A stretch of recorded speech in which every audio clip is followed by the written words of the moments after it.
Untamed is going to be untamed. It's going to be a little crazy. I want to talk to my people. I want to talk to my brothers and sisters. We can have grace and humility in how we interact with other people. Oh, hot dog, look at you. And nobody talked about what's really happening. And let's have conversations about what truth is.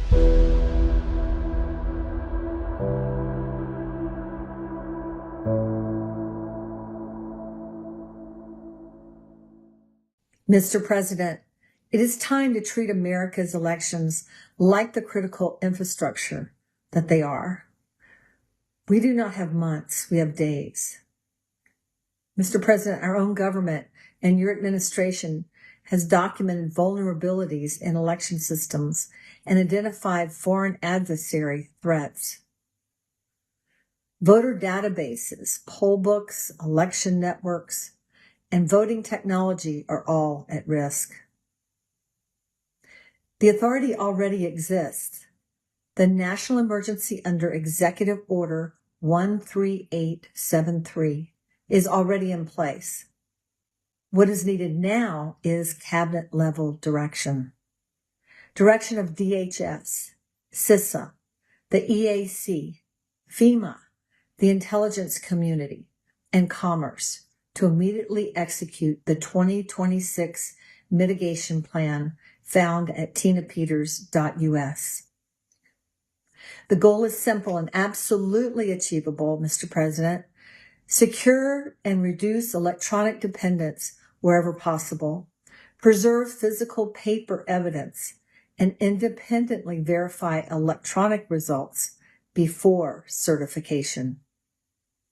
CISA should issue immediate cybersecurity guidance and assistance to transition all counties to hand-marked paper ballots. And make sure every electronic tabulation is human verified. FEMA should identify available funding for securing the elections. High-risk jurisdictions should receive rapid technical assistance. And Commerce should begin a foreign adversary election technology review. Please, Mr. President, set September 8th as the first deadline and make every electronic result independently checkable. This is a known national security issue. The complete risk mitigation plan is available at tinapeters.us. We still have time to act, but the clock is running. Please direct your cabinet to move now. Our team stands ready to help. God bless you, Mr. President. This plan, I'm confident, will save our country. There's a ton of things that have been happening of late. Yesterday we had General Holt on.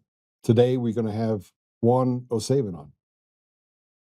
And we're going to talk about what's going to happen over the next 30 days. I think it's plainly obvious that something is going to happen. And by the way, just so you guys know, the judge that issued that block injunction has lifted that block under a motion to reconsider. So it's a win. It's a win for us that the states are now starting to sue. The states are starting to follow the suit, the wink, wink, nod, nod that the Supreme Court left open for the states to have access.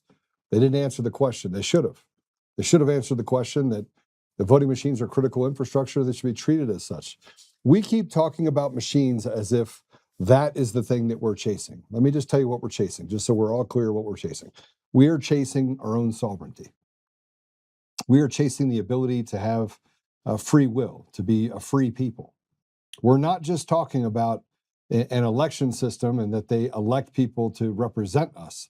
They don't represent us. They change laws. They change rules. They increase taxes. Taxes right now are 56 cents on every dollar. The average person in America has at least 3, 4, 5 millstones sitting on their chest, taking all the air out of them. If you believe what happened with Tucker Carlson and what he said with the Border Patrol, we're gonna watch that as well. It's 100 million illegals in the United States, and everywhere I look, especially if you go to Costco, it's hard to ignore. It kind of makes sense. You got a lot of illegals, more illegals than I think. It's like a smorgasbord. And the American people have shrunken dramatically within our own environment, which is why you have the left and the right trying to seek some sort of idea that they can maybe have amnesty. I don't want amnesty. I want them all thrown out. They came here illegally. They should leave here illegally, or should leave here, and then they should come back in legally. You want to come back in, no problem. But the American people don't have a seat at that table. The American people have their rights stripped from them. The police just don't even pay attention to laws anymore. They're like, whatever, take me to court. Maybe we give up a couple $100,000, but that's if you have enough money and if you can find a lawyer that'll represent you. So they push it all the way to the most egregious environment. Judges do whatever they want. They act with impunity. They don't do anything related to the law as well. And I hear people say all the time, well, that's illegal. It's only illegal if somebody holds them accountable, but our system of accountability is completely broken. So tell me again how you're going to get something out of a system that is designed to punish the American people. And if you are able to get justice, which 99.9999999% cannot, the process will be the punishment. The last 6 years has been the punishment. And that leads me into the stolen nation, where we are right now. And DHS is attempting to implement safety safeguards for mail-in ballots. You cannot. You can't see them. And why are we trying so hard, by the way, on mail-in ballots? Why do they continue to say, we got to keep mail-in ballots? How about you get your fat ass off the couch, get your ass in there, and actually do something like vote. Walk in, vote in person, paper ballots. Everyone can see it. Guy with the counter at the front. We know how many people came in and voted. We can match that against the records. It's pretty easy. Easy peasy. Go ahead and play it. With Secretary Lutnick, we are going to make our security enhancements mandatory, meaning that if these states want a grant and they want to be reimbursed to work or to run federal elections, they're going to have to implement security issues. Just security issues. We're not trying to get into anything else, but we're saying that the machines have to be secured and that your voter registration list needs to be scrubbed. We need to make sure that individuals that are legally able to vote are voting.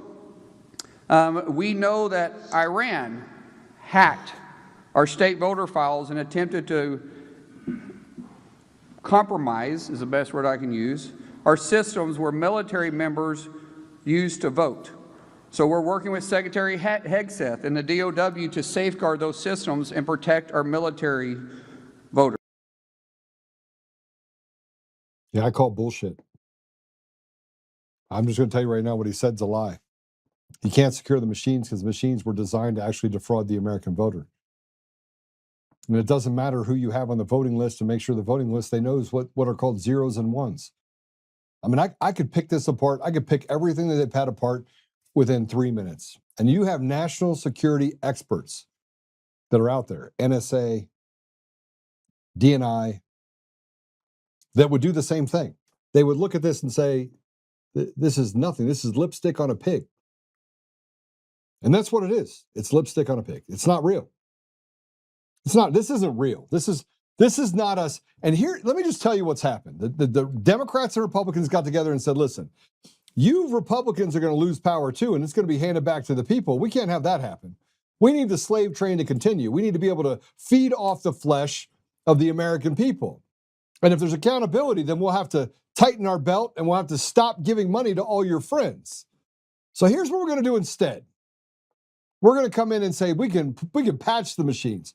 We're going to have someone like John Solomon just get up there and say, oh, we can just patch it. You can't patch a machine. Can't do it. It's not possible.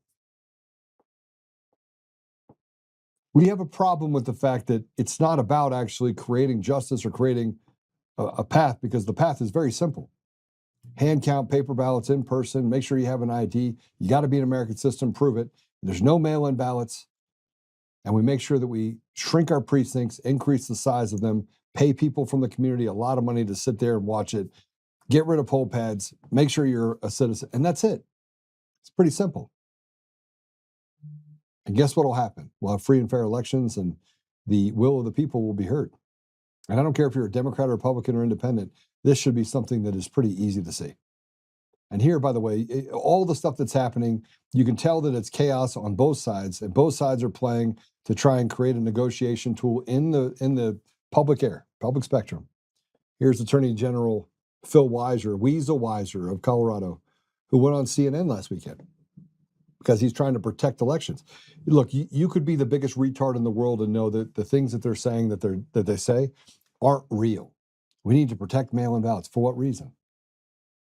Get rid of mail-in ballots, you get rid of the lack of transparency. You don't have to harvest them. People that can have their voice be heard, make it so that you have mail-in ballots only for ADA required and or people that are in distress and can't actually leave their home. Pretty easy. Go ahead and play it. All right, so Mr. Attorney General, let's bring you in. Colorado is among the 30-plus states, plus the District of Columbia, that have been sued by the Justice Department over voter data. Explain why your state is resisting the Trump administration's efforts and how it's doing that. Ellie said this so well. The executive, the president, has no business doing what they're doing. This administration continues to peddle conspiracy theories about elections. They're lies. Colorado has safe, secure, reliable elections. We don't need the federal government telling us how to manage our elections. It's our constitutional responsibility. Their efforts to meddle, to undermine how the post office delivers ballots. The president has said about Colorado's mail ballot elections that they're quote unquote automatically crooked. He just voted by mail. This whole thing is a charade. It's political games. It's against the law. That's why we're fighting back. What do you say to critics who are concerned about election security, right? I mean, we know that the election was not stolen in 2020, but Donald Trump continues to put that out there. And for some, perception becomes reality. So some critics might say, well, if you have nothing to hide, why not just put it out there? We don't have anything to hide. If people want to watch how we manage elections in Colorado, we're very transparent. We have Democrats and Republicans who monitor the elections. We are critical in terms of how we have these ballots. They are paper ballots that are managed and counted appropriately. I'm really proud of how we make it easy, safe, and secure to vote. We've got among the highest voter participation rate in the nation. Donald Trump should be praising our gold standard of elections, not attacking us. This administration's efforts, as you say, are part of some set of lies about the 2020 election. It is about targeting mail-in balloting, targeting blue states. It's un-American and it's illegal, and that's why we'll fight back all the way to the Supreme Court.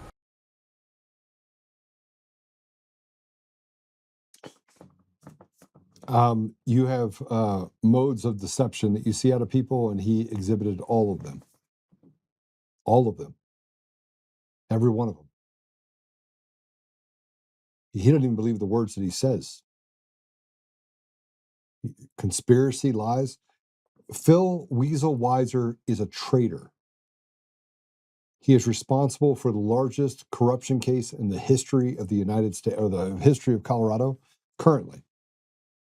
Christopher Gregory case.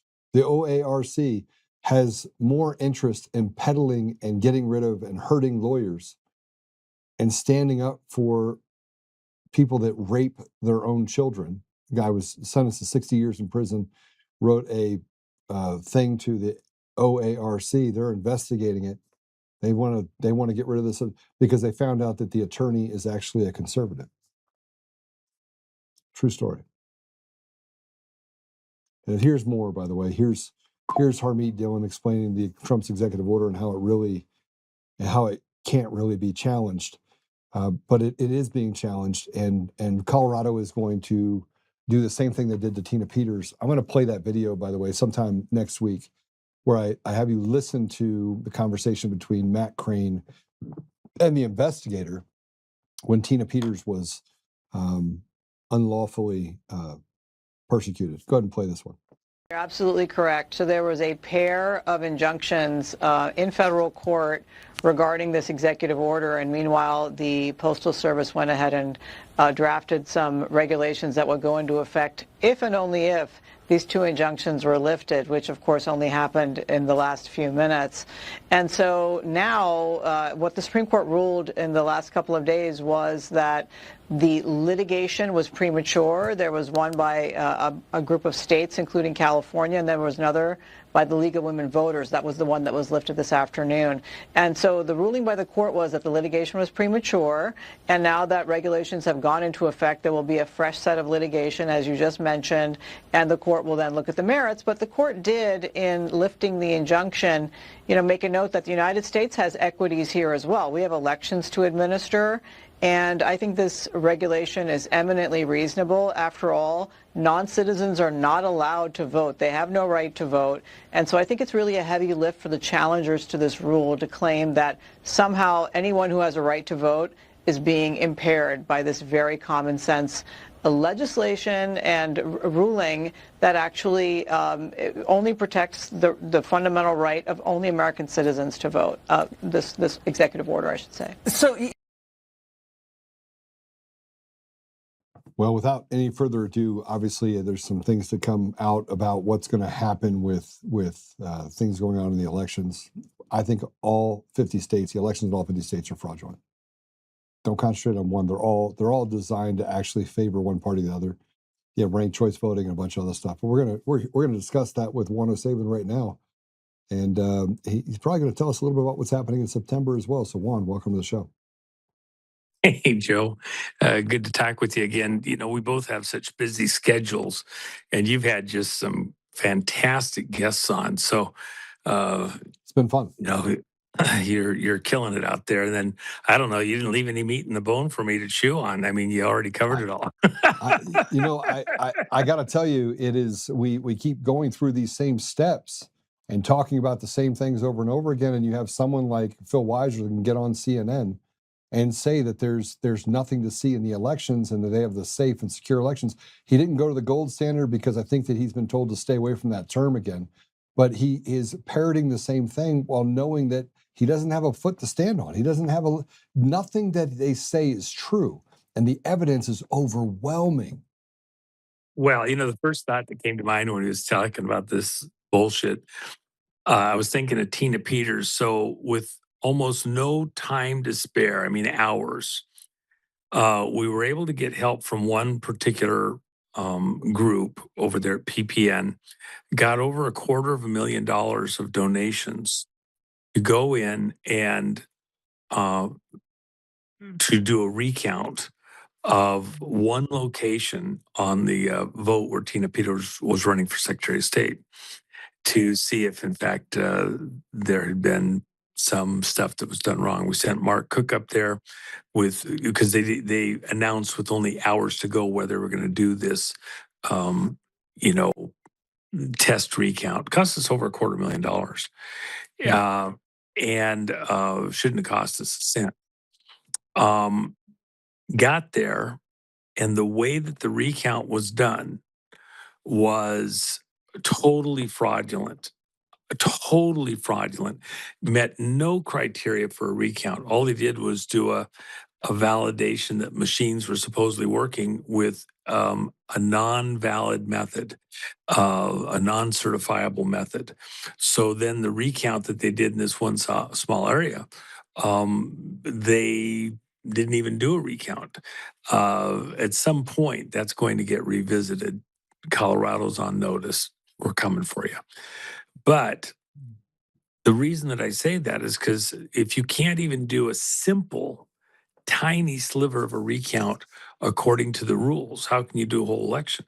And the reason they didn't do it properly is because they knew that the data was completely fried in that election. They think that the time has expired, but under certain federal rules, it hasn't expired. Watch what happens. Are you at the Trump Hotel? Yeah. I'm actually. I know that floor. Got a view. Got a view. There's the big guitar. There's the globe over there. Yeah. I actually, it was. I left Vegas. I don't know what it was. I think it was Monday, because I'd been here getting ready for our event, and I had to go somewhere. I'd actually left the previous Friday. I had to come back, left, and then had an emergency that came up where people needed to rendezvous with me from other parts of the country on some court stuff. And I said, well, let's just meet at Vegas. It's the easiest for everybody to get in and out of. So they all came back. I just sent people back other places in the country a few hours ago, about an hour and a half ago. There's stuff happening that is so over the top all over the country. And as we, come into this, last several weeks till, the midterms. And, let's see how I can say it. I don't want to annoy some of our friends Yeah. with what I would say, but and most of the audience here knows where I'm at. Even with the executive orders that President Trump has done and is doing, and remember, we did a 17-page proposal for executive order that was on the president's desk last spring. Was actually tail end of March, and the president responded by doing a portion of it. His 107th executive order was March 25th of 2025. Yeah. Signed at 1:07 in the afternoon, by the way. And it ordered that all of the voter rolls be cleaned up across all the counties in the country, county clerks and the governor's supervision with secretaries of state, that they would be able to certify that only American citizens eligible to vote were on the voter rolls. They had to clean them up. They had 6 months. Not one county in the country was able to clean up and certify that their voter rolls were taken care of. So the voter rolls that are used right now, that were used through the primaries, we're just coming out of the tail end of the primary season right now. There's a little bit left that has to be done over the next few days on the primaries, and it's over with. The primaries decide who, between a number of people that get on, the primary ticket. It brings it down to just a couple of people for each office that people get to choose between. But the problem is, if the primaries are flawed, if you don't get an honest vote in the primary, then the only candidates you see are the candidates that were allowed to get through. And if the voter rolls aren't cleaned up, just that one simple part of this, forget the machines, the ballots, the mail-in, everything else. If you don't get a proper primary, then the candidates you're left to choose from in the actual midterms, often cases, aren't the will of the people, because you get bad or worse. And the primaries is where we've actually been losing elections. Most people think it's election day. No, for quite a long time, the powers that be have understood the real place to win an election is in the primary. There's less voters turn out. They're more sensitive to vote manipulation. It's easier. And then if you're Well, hold on a somebody second. that wants to do it, you get your own, both of them your own choice. Go ahead. So I think you're absolutely right. Tina's in 2022 had her primary stolen by a person named Pam Anderson, who had nobody even knew who she was, right? Mm-hmm. And when you have less people that actually vote in the primary, what tends to happen, it happens almost every time, is that they can insert as many ballots as they want. They can create as much fraudulent ballots or phantom ballots or mail-in ballots that get across the finish line. And when we examined the ballots for Tina's case specifically in 2022, I was with her at primary night when I was going through all the details. I was with her. I showed her mathematically. I literally turned the computer and I was like, they stole this election from you. They stole the primary from you. And which led to all the other things that they did. But it was kabuki theater from beginning to end. The reason why, one, they can't run an election on the primary or any is because they don't even know what they don't know what the rules are. They don't know what the rules are. They don't know. Nobody's ever sat down and trained them on anything. It's like, here's the system, do what we say, and then when something comes up, we'll just tell everyone that you got a bunch of conspiracy theorists doing things. You're right. Primaries things are stolen, and then the same system they use, they can pick and choose anyone they want in all 50 states down from the town council member all the way up to the president. They can choose. They pick and choose who wins or loses. But the Democrats need a weaker candidate than the Republicans, so it looks reasonable that this loss would occur. Well, let me just, I'm glad you went through that with folks. So now let me just ask this question of all of our friends. Okay. Now, a lot of the stuff that's being put out by friends over the last, many months and even now days, a week or two, all focuses on they still want to fix the election processes at the last possible second using executive powers, as though all the months and years that have gone before where we have tried to get stuff in a position, forget that we didn't get it done to this point in time. Now at the last possible second, if Trump would just step in and just do this one thing, just involve these certain government officials, agencies, authorities, everything else, we could somehow snatch this election crisis out of the fire and fix it just in the nick of time to save the country.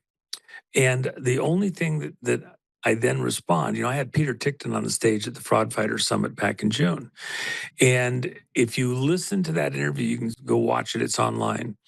After he'd done his presentation, I went up and talked with him on the stage for a moment. And I says, well, concerning this fall election, do you think that this can be fixed in time, or is it going to have to be, like I've said, a full stop? And he starts to quibble a little bit. Well, I mean, there is things. I mean, if he did this or that or the other thing, then maybe we could do it. Now, remember, that's mid-June.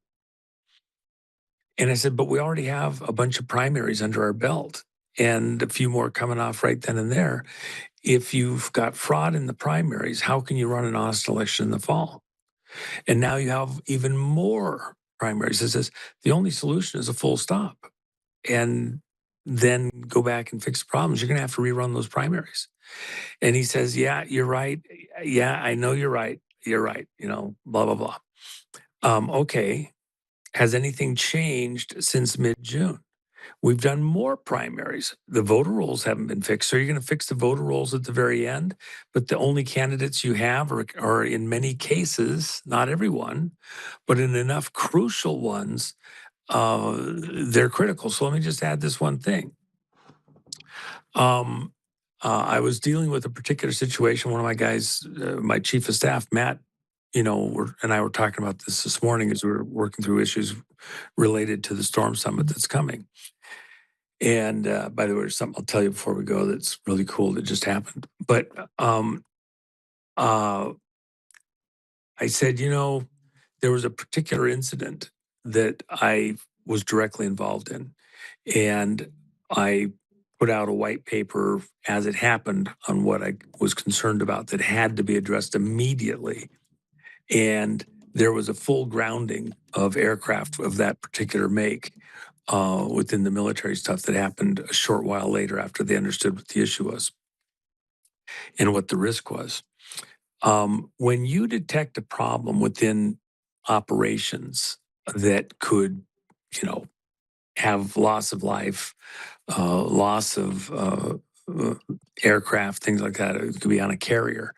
For example, we were talking about a particular incident that both Matt and I were aware of on one of the carriers that he worked on. And, you'll do a complete check of the flight deck for, everybody goes shoulder to shoulder, walks the entire length of the flight deck to make sure you don't have FOD, some kind of debris that could take out an aircraft. Taking off or landing. In this particular situation, there was something that they were looking for that they knew was missing. So the captain went and did that 3 times on the carrier deck. The third time they found it. And it, first 2 times you didn't see it. But you had to have a full, everything else stops. Nothing else is moving. We're going to do a complete pause, stop, full stop, figure out what the problem is, figure out if you've identified all the issues. I was on a friend's helicopter couple of years back. Very, very wealthy person.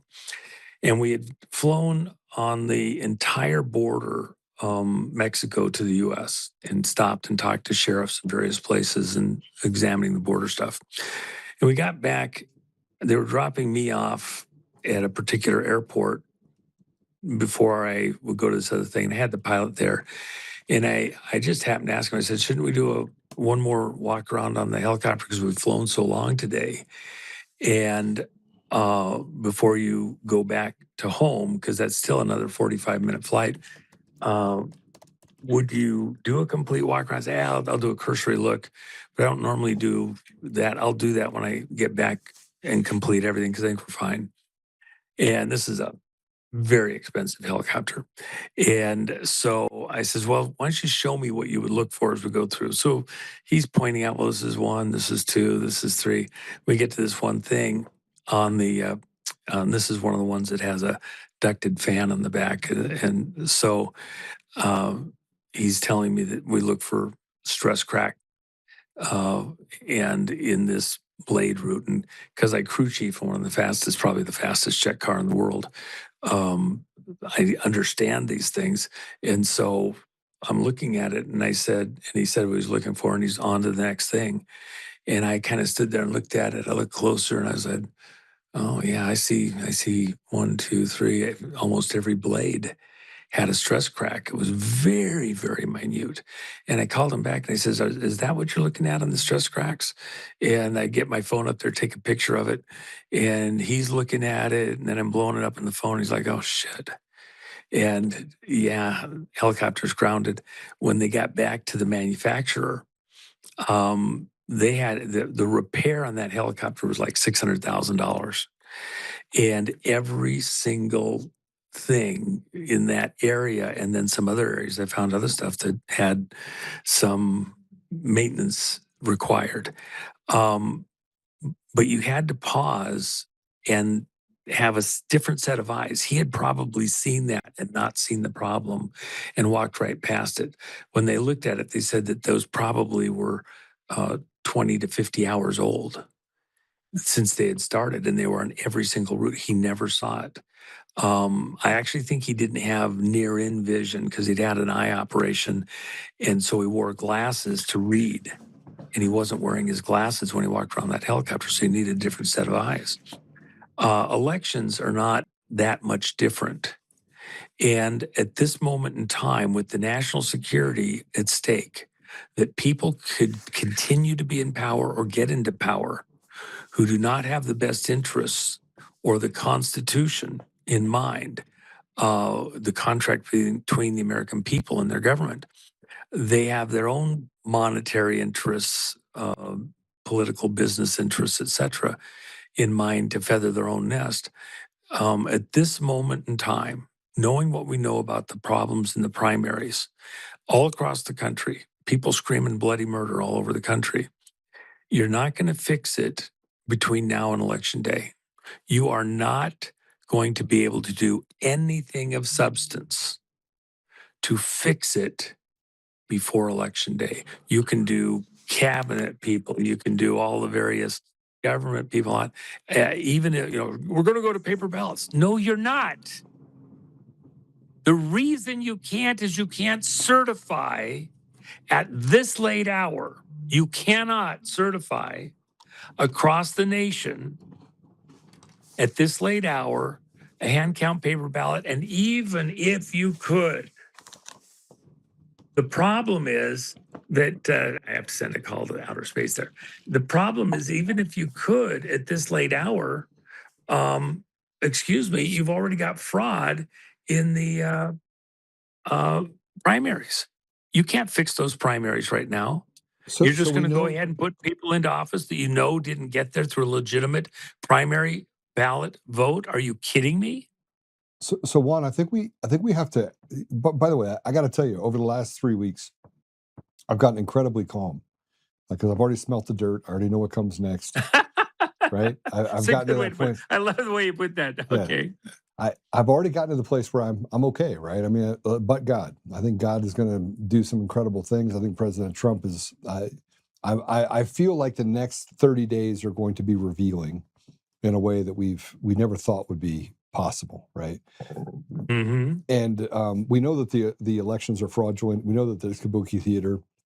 You have people that get on TV and they can't even hold it together. They show the signs of deception, like you just saw with Weiser. And but here's the stark reality. I can't go anywhere without talking to Democrats, Republicans, Independents. I walked into a store just yesterday, and a guy walks up and he shook my hand and said, "Joe Oltmann?" And I said, "Yes, yeah. What can I do for you?" He goes, "I'm a Democrat," and I was like, "Okay." You're waiting for the other foot fall. Yeah, we're gonna get slapped or what? Yeah. And he goes, "But you're right about the elections." And I was like, "Listen, look, you can hear." He goes, "I don't believe you're extremist." He goes, "I believe you're an American." And I was like, "Well, thank you." And he goes, "And I listen to your podcast. So, Robert, I'm just saying hi to you right now. Thank you. Thank you for the time you took and the civility." He goes, "We disagree on things." He goes, "We disagree on," he said, "we disagree on abortion. I think it's a woman's right to choose." He goes, "But the absurdity of making it so you can kill a baby at 9 months." He goes, that's sick. And I asked him this question. I go, "What do you think the reason was? What do you think the reason is that they won't pass the Save America Act that 85% of the country, Republican, Democrat, Independent, want it? Why won't John Thune and why won't they do it? Why do they keep standing up saying they're protecting the American people when 85% say we want it?" He goes, "They're all in on it." And I was like, "You believe that?" He goes, "I have voted Democrat for 40 years. I said, "Who'd you vote for in 2024? He said, "Trump." And he goes, "And you know what? There's a lot of Democrats that did. And in Colorado, there's no way that we bucked the trend." And by the way, he's a scientist, and I think a scientist. I might have just appropriated you, Robert, to a scientist. He's a doctor. He's a doctor, and I got that from just some of the things he said. But Juan, we know that the elections are bad. We know that there's nothing they can do from a standard standpoint in order to get to paper ballots. We know it's gone too far. Well, everyone knows that. Does that open the door? And I said this to General Holt. Does that open the door for President Trump to come through with another sweeping effort that shuts down elections as they are known today and creates a standard by which we have different elections in November where it looks different? Okay, let me help you out here, and just so we don't lose people. And by the way, I've had the same experience with several times, including with a very well-known Hollywood personality that everybody in the audience would know, who we had a conversation over the weekend, and they were like, "I hate Trump. I just hate his guts. I hated voting for him." Because I can't vote for Democrats anymore. They just, I want certain things, but I want to be reasonable, and stuff that's going on now is just completely unreasonable. So in his mind, he was holding his nose, but he voted for Trump because he wants the country to survive. I thought that was just kind of, but, and by the way, that person's coming to the Storm Summit. I haven't got my invite yet, but I figured I was invited. You told me I'd be there. Yeah, it's fun. Get down here. Come on, man. This is going to be epic. In fact, I was on the phone today. Can I ask you a question? I got to ask you. Yeah. Somebody tell you to keep me off the stage? No, never. Okay. All right. Nope. No, it's, we're so packed with the stuff that I have. I've had several really close friends, and I've had like, oh my gosh, how am I going to fit this in? We did the Fraud Fighters, and we added another day because there wasn't room to get everybody on that wanted to be there. People have lives; they can't just take off for a week, and so that was why we did this second summit so close together with the first, and we're right there before the elections. And by the way, all these beautiful people, we're not paying anybody to come speak. That's why I'm able to have such a low expense, just trying to keep it right to the bare ass minimum of cost. None of the speakers have asked to be paid, and there's some pretty amazing people. I got Roseanne Yeah. Barr coming. I'll tell you that. Let me just sidetrack for a second. We'll come back to the elections in a Okay. moment. All right. Here's an interesting detail about the audience that you have, the people that I get to talk to, other hosts and like that, even within the context of the storm. Several of the studios, not just one, I was talking to that are the big ones, the big ones, and related to something I'm doing with Roseanne and related to some other issues.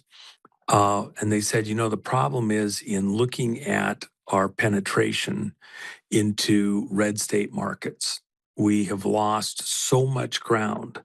People don't want to see the movie types that we've been making. And so people aren't going to the theaters. And even when it gets out to the other forms of distribution, the various online stuff like that, we're not getting viewership. And the problem is that, we live on advertising. We live on these other things, especially in the secondary markets. And if it's not happening, we're toast. So this is only indicative of one studio, but I've had it from several with the same thing. They want to get access again to what they call red state markets in their determination. And the context is Sound of Freedom. I did something, I brought in a bunch of the podcasters and like that, only had 4 days notice, said, come on in, I'll show you the movie for free. The movie Sound of Freedom, which was in the vault at Disney. They were never going to let it out. There had been some studios that bought another studio that then Disney bought it. And it was just a movie made that was never going to get released. The person that did the last edit on the movie was Mel Gibson, and it was an excellent edit. And I told Jim Caviezel, I says, well, can we show the movie? He said, well, because of the way it is with the producers, they're allowed to show it, but we don't have distribution. Disney can't stop us from showing it, but they don't want it to go into distribution and blah, blah, blah. Can we buy it out? And so we started the negotiation. So we had that conversation on a Sunday evening. By middle of the afternoon Monday, I had determined that there was a theater we could show it here in Vegas in if we had certain permissions. I got a hold of another friend of ours who called the head of the one of the three big distribution companies in the country, and he was on the golf course at the time, but because of who we had call him, he took the call and said, yeah, we can probably do that. Yeah, we got the DCMA and the other stuff. He gets his guy on the phone, and we worked it out right there. So that was concluded by Tuesday night. So on Wednesday morning, I told people across the country, and I did probably 20 shows over the next 2-3 days, and said, people want to come in, we'll cover it. We invited all the hosts like that. We had about 1,000 people here. And that was the launch off for Sound of Freedom, first time it was shown publicly. And then, there was like little conclaves of 10 or 20 people that had seen it, but never a big thing. And Jim Caviezel and I did kind of a Blues Brothers across the country march with Sound of Freedom. We showed it, I think, 4 times total. And so that got people's appetite whetted. People saw it in enough places. And then there was this pent up demand to want to see it in the theaters. And then we were able to buy the movie out, get it out for distribution. It ended up being Angel Studios, which wasn't my first choice, but it was, the people that owned the movie's choice, and they did what they did. But all the studios, all of the distributors watched what happened with Sound of Freedom. And then they realized that, you had people who went to see Sound of Freedom that hadn't darkened a movie theater in, 15, 20 years. And they went to go see the movie because people talked about it. It had interesting content. It was well acted and like that. If you get right down to it at the end of the day, technically, it was probably a B movie as far as all of the Sound of Freedom. Sound of Freedom from a. Well, it moved too fast. It didn't have. Well, It didn't have the time to mature. Yeah. The one you saw in the theaters was 14 minutes shorter than the one that I showed. And I think that that was the one that Mel Gibson edited. And that one was, I think, perfect. When you shortened it, it fit the way the movie people wanted to do it and the theater people wanted to do it, to get to the next movie, get to the next movie, get the money, get the popcorn. I think that the one that we showed was far superior personally. But at the end of the day, when you think of all the expense and minutia and sound, the stuff it takes to make a movie, it was an excellent movie within a certain budget that had great content for getting a message across. And there was stuff in there that I would have done different on some of the messaging and things like that. But that's it's not your piece of art. It's the other guys. Let him do his art. You do your own. So at some point you just kind of shut up. That's their art piece. The big thing is that it proof of concept. It showed the country and it showed the people that make movies that there's still people that want to go to the movie, but they don't want to go to the movies that they've been getting. And so now the studios are looking at, what do we got to do to get into this red state marketing? And you got to make a movie people want to go see, that has subject matter that means something, that have actors that they enjoy. So they literally said, okay, who's the actor that, they had a list of A-list actors, if you will. Who are the actors that people want to go see? And they did their marketing. And they found out that Caviezel, who wasn't getting work, nobody wasn't to hire him because he's, he was doing content and wasn't taking scripts that, they wanted. They put a huge push for him to do Brokeback Mountain after he does, Jesus. You're going to make him go out and do Brokeback Mountain, and you're going to offer him the moon. He said no. I mean, he said no. They asked him to do a couple things, and he said, "Yeah, it's he basically said right." Yeah, but the point is that who within a studio perspective would think that that's even appropriate? They wanted to just destroy his brand. Yeah, he didn't even consider it. They dubbed. Yeah, they asked him to do a couple other things, including an action film that had a massive sex scene. He's like, "Yeah, I'm out." Yeah, and so here's the point: when the studios and not just one, when they looked at who are the actors that would get people back into the movie theater that would want to come see it, and they have a list of these people. Caviezel was at the top of the list. You have different types of things, and they have different, is it Brad Pitt? Is it, something like that? And by the way, I thought Brad Pitt did an amazing job on F1. What a great movie.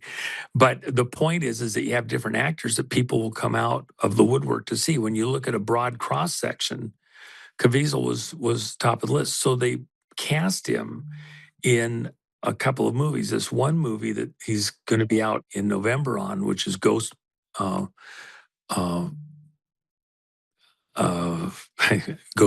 I think it is. Ghost Soldier. He was specifically cast for that movie because people in what they term, their internal term, red states, would go to a movie that he's in. And it's because of things like Sound of Freedom, the crucifixion, things like that. They know they get a certain brand, a certain threshold that they will be interested in seeing. It'll have certain subject matter to it. So now Sony has taken the movie Ghost Soldier that Caviezel did, and they have it out for distribution in November.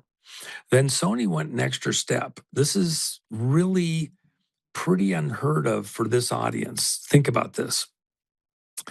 They're not, who do they want to try to go to try and help get the community to want to go see the movie? Do they go to the sci-fi stuff like they would with, a Spider-Man or something like that, Opticon or, Comic-Con or whatever? Do they go to, even in the advertising, do they go to, NASCAR? By the way, NASCAR is about advertising, not car racing, so everybody knows. It's hard for them. They're trying to figure out, how do we get back into the markets where people have stopped listening to what we're doing, or do we advertise it, say, on CNN or NBC or something like that? It's kind of a patriot movie. So they don't really want to do it. They want to do medical commercials. Where are they going to find a place to even tell people about the movie, except people are already going to the theaters? So you're not going to get new people viewing it. It's just people that saw the trailers in the theaters. So literally a week and a half ago, Jim calls me, we talk. Then the producer of the movie calls me, we talk. Then Sony calls me, we talk. And we actually worked a deal just a few hours ago. And we're going to show not the whole movie this time.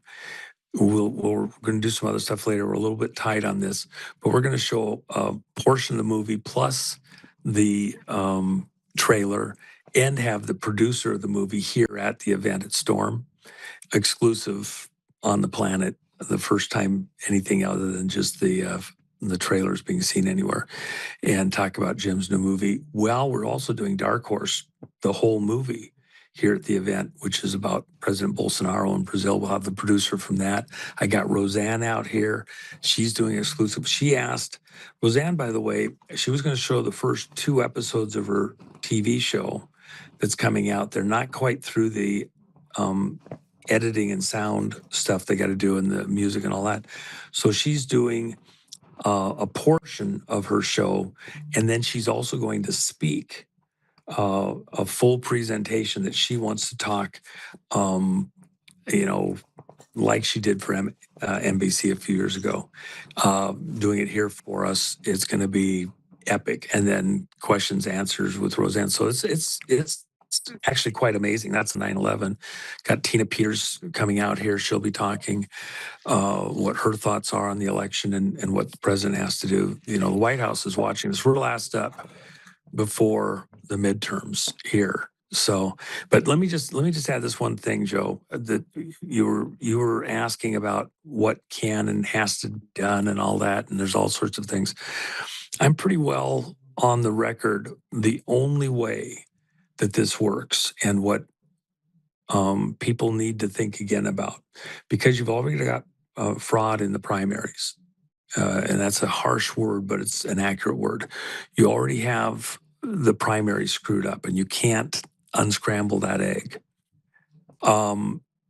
Just like when you find a part that's failed or near failure on an aircraft, you do a full safety stop, check everybody that has something similar.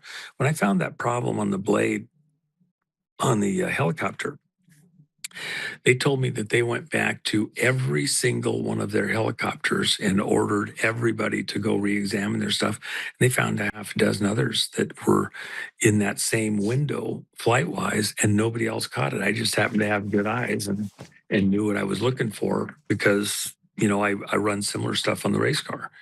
And so I'm really careful, because I don't want it coming apart and killing somebody in the crowd or something.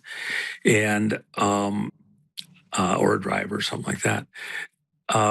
Here, we have enough information to know that there's no possible way, absolutely no possible way at this point in time, to run the election in November and not have people get into office that have no business being there, if for no other reason than just the primaries. You can't, if you ran a perfect election, only the people that are allowed to vote voting. There was no intervention, malicious activity into machines or ballots or counts or tabs or whatever. at this point, because of what's going on with has happened with the primaries, there's no way to run an honest election. So how are you going to do it? You have to do a full safety stop. And I believe that's what the president is setting up to do. I expect about the end of the first week of September, there will be a security advisory to the president, a national security review focused on the elections with the various agencies. They will advise him that on multiple grounds, you cannot guarantee that the election will not be compromised. They'll probably be careful in the wording, but it will dither around the fact that unfortunately, you can't fix the elections because the elections are already fixed because of what happened in the primaries.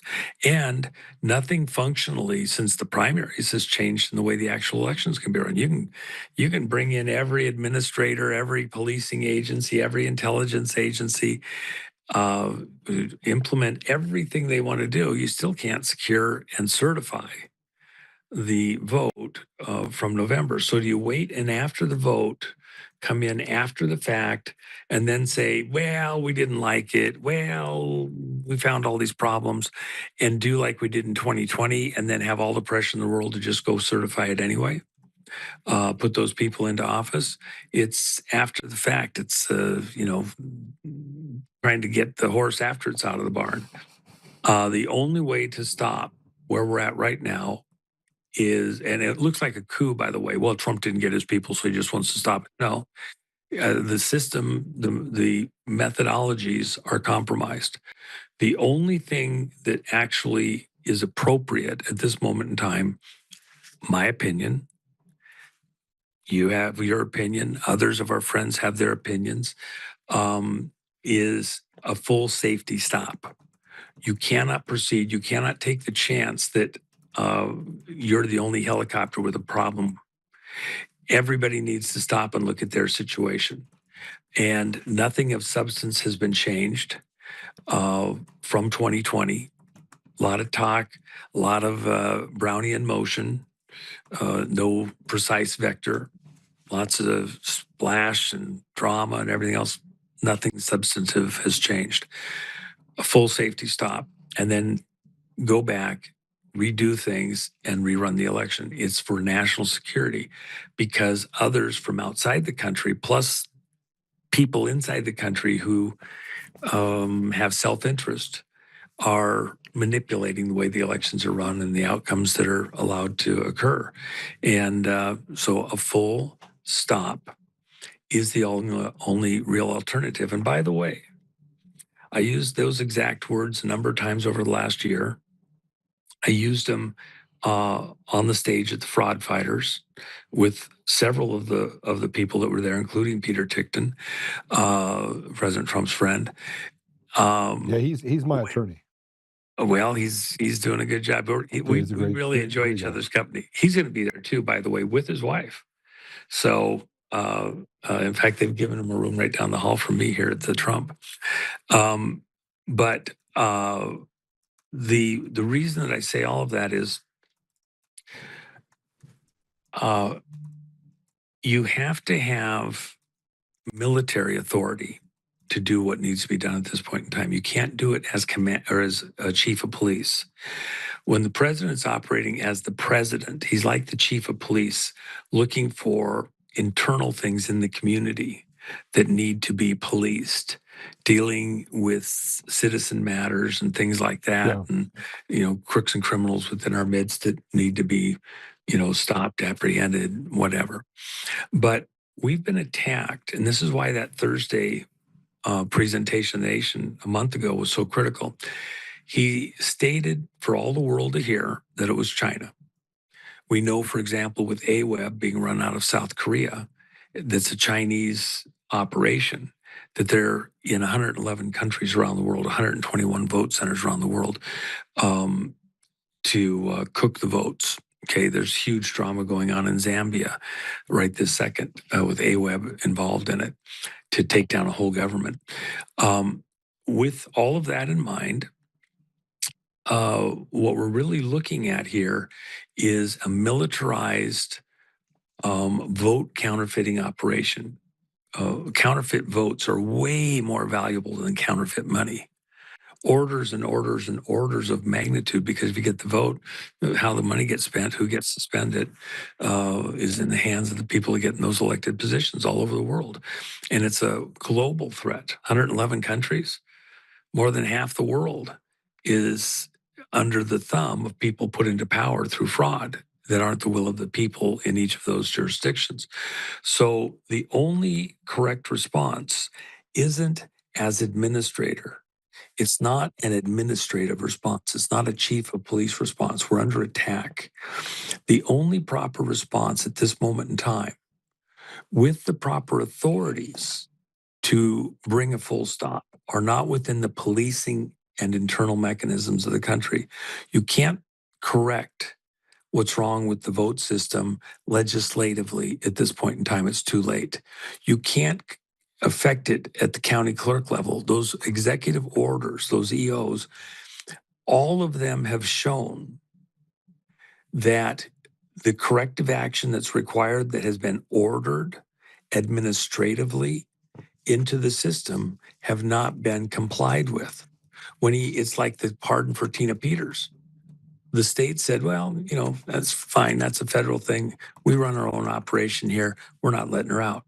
They're saying the same thing. It was demonstrative. The states are exercising their rights, but the Constitution is to all Americans in every state, and it has to be uniform across all the states. You can't have rogue states putting in crooks and criminals and fraudsters, and the rest of the country has to deal with it, including when they go into federal office.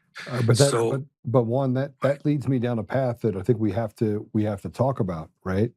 And that is the people are largely have been betrayed and they feel demoralized.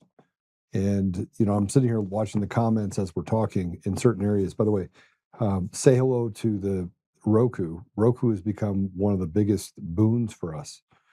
It's pretty well. crazy. In fact, that was some of the stuff that I was dealing with Roseanne. I've got to take a call. It'll be about 2 minutes. Just 1 second, because we got somebody in court right now. Okay. Half a moment. I'll be right back. So I want you guys to understand something, that as you have conversations with people in the community, I'm sure you're having them with people around you. You're asking the question, like, what's going to happen in November? And you see President Trump that says, if the Democrats win, I'll be impeached. And yeah, they won't have 2/3. It'll be kabuki theater. It'll be more of what we get from people like Phil Weiser. But we do have to ask the question differently, I think. And that is, we keep talking about policy decisions, and we see these people that come out and say 85% want the Save America Act. We can't get that done. You have Michigan that's putting dead voters back on the rolls. You have Supreme Court saying, hey, yeah, we have to support this thing for President Trump. But the powers to be on the Democrat side and Republican side, and this is why I'm so calm, is because I believe the people all see it. And the people are tired. The people they're tired of the lies. They're tired of the deception. They're tired of the media telling them what they have to do, and the kids can get, that women can play or men can play in women's sports, and they're tired of catering to or even discussing the ridiculous. We have fatigue. We have DEI fatigue. We have foreigner fatigue. We got Muslim fatigue. We got Israel fatigue. And we should. We should. Because the American public, as we see it, everything that the CIA has touched, they have destroyed. Everything, without exception. And if you look historically, which is what we talked about yesterday, it's hard to ignore just the amount of degradation that these apparatuses that go unchecked have been able to create. How much chaos they've been able to create, not just here in the United States, but globally. And if you start putting the pieces together, if you're more than if you can think in complexities, and even if you can manipulate AI to not stay within its basket, you can look at the fact and ask simple questions. If you're into that type of thing on AI, such as, hey, who's running the country? Who's running the world? Why is it that this, cutting off your body parts and changing genders is something that has permeated cultures around the world. And it will tell you that there's a group of people that actually run the world that have decided that chaos and destruction is something they seek. Now, if you go back to the World Economic Forum, they said they want to cut out 90% of the population. People like Yuval Noah Harari, it says that, we're going to become the gods, right? They've pushed this thing to destroy Christianity while propping up Islam and propping up Judaism, right? And saying that Christians somewhere along the line are the problem. And in the middle of all that, white people are the problem. Because white people, by the way, as most white people who are worth any amount of salt are self-starters, and we're incredibly brave. Like or stupid. I guess stupid is another word, because we'll run into a firefight, right? We'll run into a firefight. That's not to say my black brothers and sisters won't do the same thing. They just won't ideologically align for something that actually has reason. In places like Somalia, let's talk about Somalia. They have single-digit IQs. And you talk about American black community, very, very smart, but has been taken every opportunity away from them and sold the idea that, genociding your entire next generation is the right thing while creating a school-to-prison pipeline. That really happened, cutting down opportunities, eliminating education opportunities, and then telling them that it's the white people that did it, which is not true. It's the white liberal. It is this ADL, SPLC, all the people that say that they're here to help. Those are the ones that are literally standing at the door saying, do not let them learn math. Because if they learn math, they'll understand that we statistically are against them while we're telling them that we're trying to help them. So I look at the elections in a similar fashion and what's happening in November in that same fashion. Just let me know when I have one back. I look at it in the same boat. Our elections they're just fraud. There's nothing left to talk about. But they have kept the argument going by debating the ridiculous.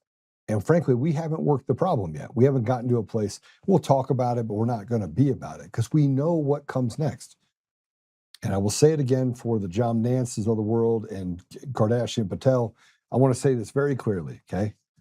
We're not going to vote ourselves out of this. You can't vote yourself out of it. And the American people are taxed to a point where they have no Second Amendment. You're not allowed to speak now because they can get you for a hate crime or disorderly conduct. And you've been pushed into this position where you're supposed to sit down, shut up, slave. And it's not blue states or red states. It's all states. It's all states across the board. The judiciary's rotted the core. They have immunity. Everyone's got immunity except for the American people. The sharecroppers, who, by the way, don't even own their own property or land or house. Because if you don't pay the tax to the government, they'll just come take it from you. That's the reality. Juan, welcome back. Hey, I apologize, and I've only got a minute. I've got kind of an emergency with people All right.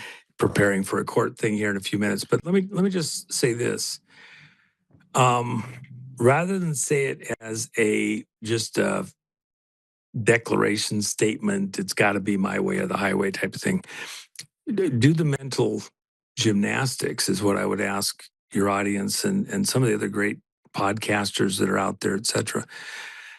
How from a administrative side, governors, clerks, president, legislature, courts, where's the fix? We've done all of those things.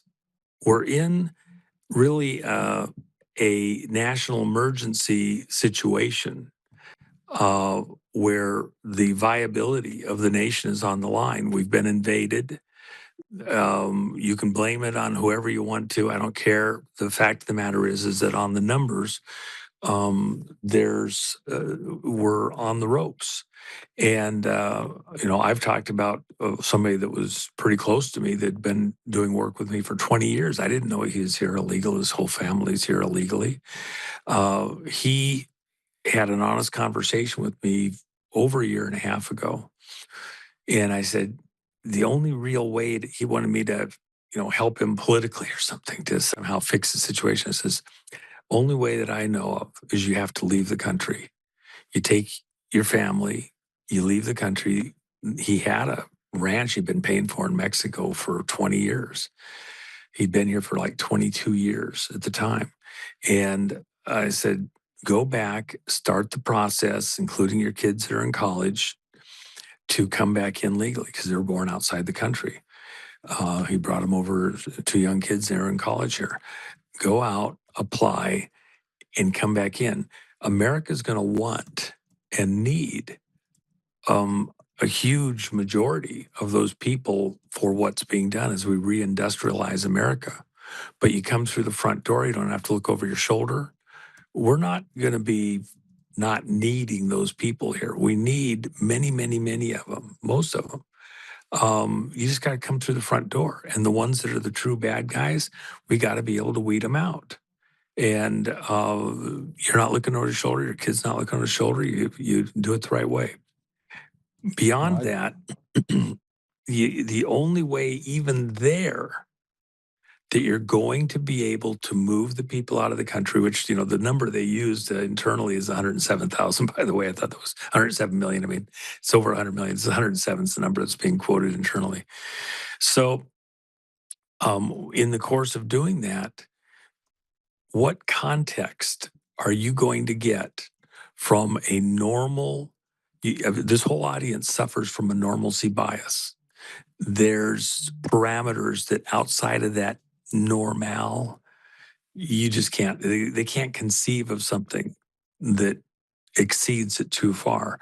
Yet I'm telling you that Trump is about to do something that to the 99th percentile, 9.999 percentile, people have no concept of how extreme his next actions are. And it's the bare minimum. They won't overdo it unnecessarily. It's the bare minimum of what has to be done to get the country out of danger and away from the reefs and the rocks and total destruction. And that is a full stop. Peter Navarro works for the president. He's in his office several times a day. He's right there in the White House. He's helping get the reindustrialization of American business back on track. He works with the president all the time. 2 weeks ago on Thursday, as he's leaving the White House and walking across the lawn, reporter gets to him, what's the president going to do about the elections? How is he going to fix this thing? And, is he going to call the cabinet? Is he going to, do blah, blah, blah? And Peter Navarro says, the elections are completely compromised. Well, what's he going to do? What's he going to do? Full stop. And he walks away. The exact words that I've been using all along, including when I had Peter Tickton on stage, full stop. You have a safety situation. You cannot proceed as it is, and you can't fix it in flight. Everything stops. We get it under control, and we make sure we've checked and rechecked, and then we do. You want to go to hand count, paper ballot, counted where cast, no transporting it in the trunk of the police car, where magic can happen and ballots get switched out by buddies and friends. There's systems that will work, and there's systems that won't. And a patch to the existing system is already been tried, number one, didn't work, won't work, can never work. The machines were designed to cheat. So the fix is already in. Tell me any other way, and you've gone through this mentally, Joe, your audience has gone through this so many times ad infinitum. You do the mental exercise. You have to get out of the box. The only way to fix this at this exact moment is for the president to do exactly what he's going to do. He takes off his chief of police hat, he puts on his commander-in-chief hat, and he says, full stop. And we're not proceeding with the election. It's already compromised. We have to rethink all of the systems, and we need to do a pause. And I use the word pause for a reason. It helps people understand we're going to have elections again. This isn't a coup. This isn't a takeover. The coup already happened. The president just told you. Biden got there through fraud, and China aided it. All of these hosts of the mainline television approved people, they wouldn't let Trump talk to the American people. Why? Because they couldn't let people hear that, they had to say, oh, well, we'll tell you what the president said. We'll tell you what it means. No, I want to hear it from the president. They got to give you their twist on it. Well, unproven claims of election fraud. Just because the courts wouldn't, let us get standing doesn't mean they're not true. It means that the courts, a lot of them are in on the fix. So at the end of the day, the only way we get this back under control, it's an attack. An attack on the vote is the same as a nuclear attack. It's a weapon of mass destruction. And if you don't believe that, I would offer for consideration. Trump wouldn't have allowed what happened in Ukraine.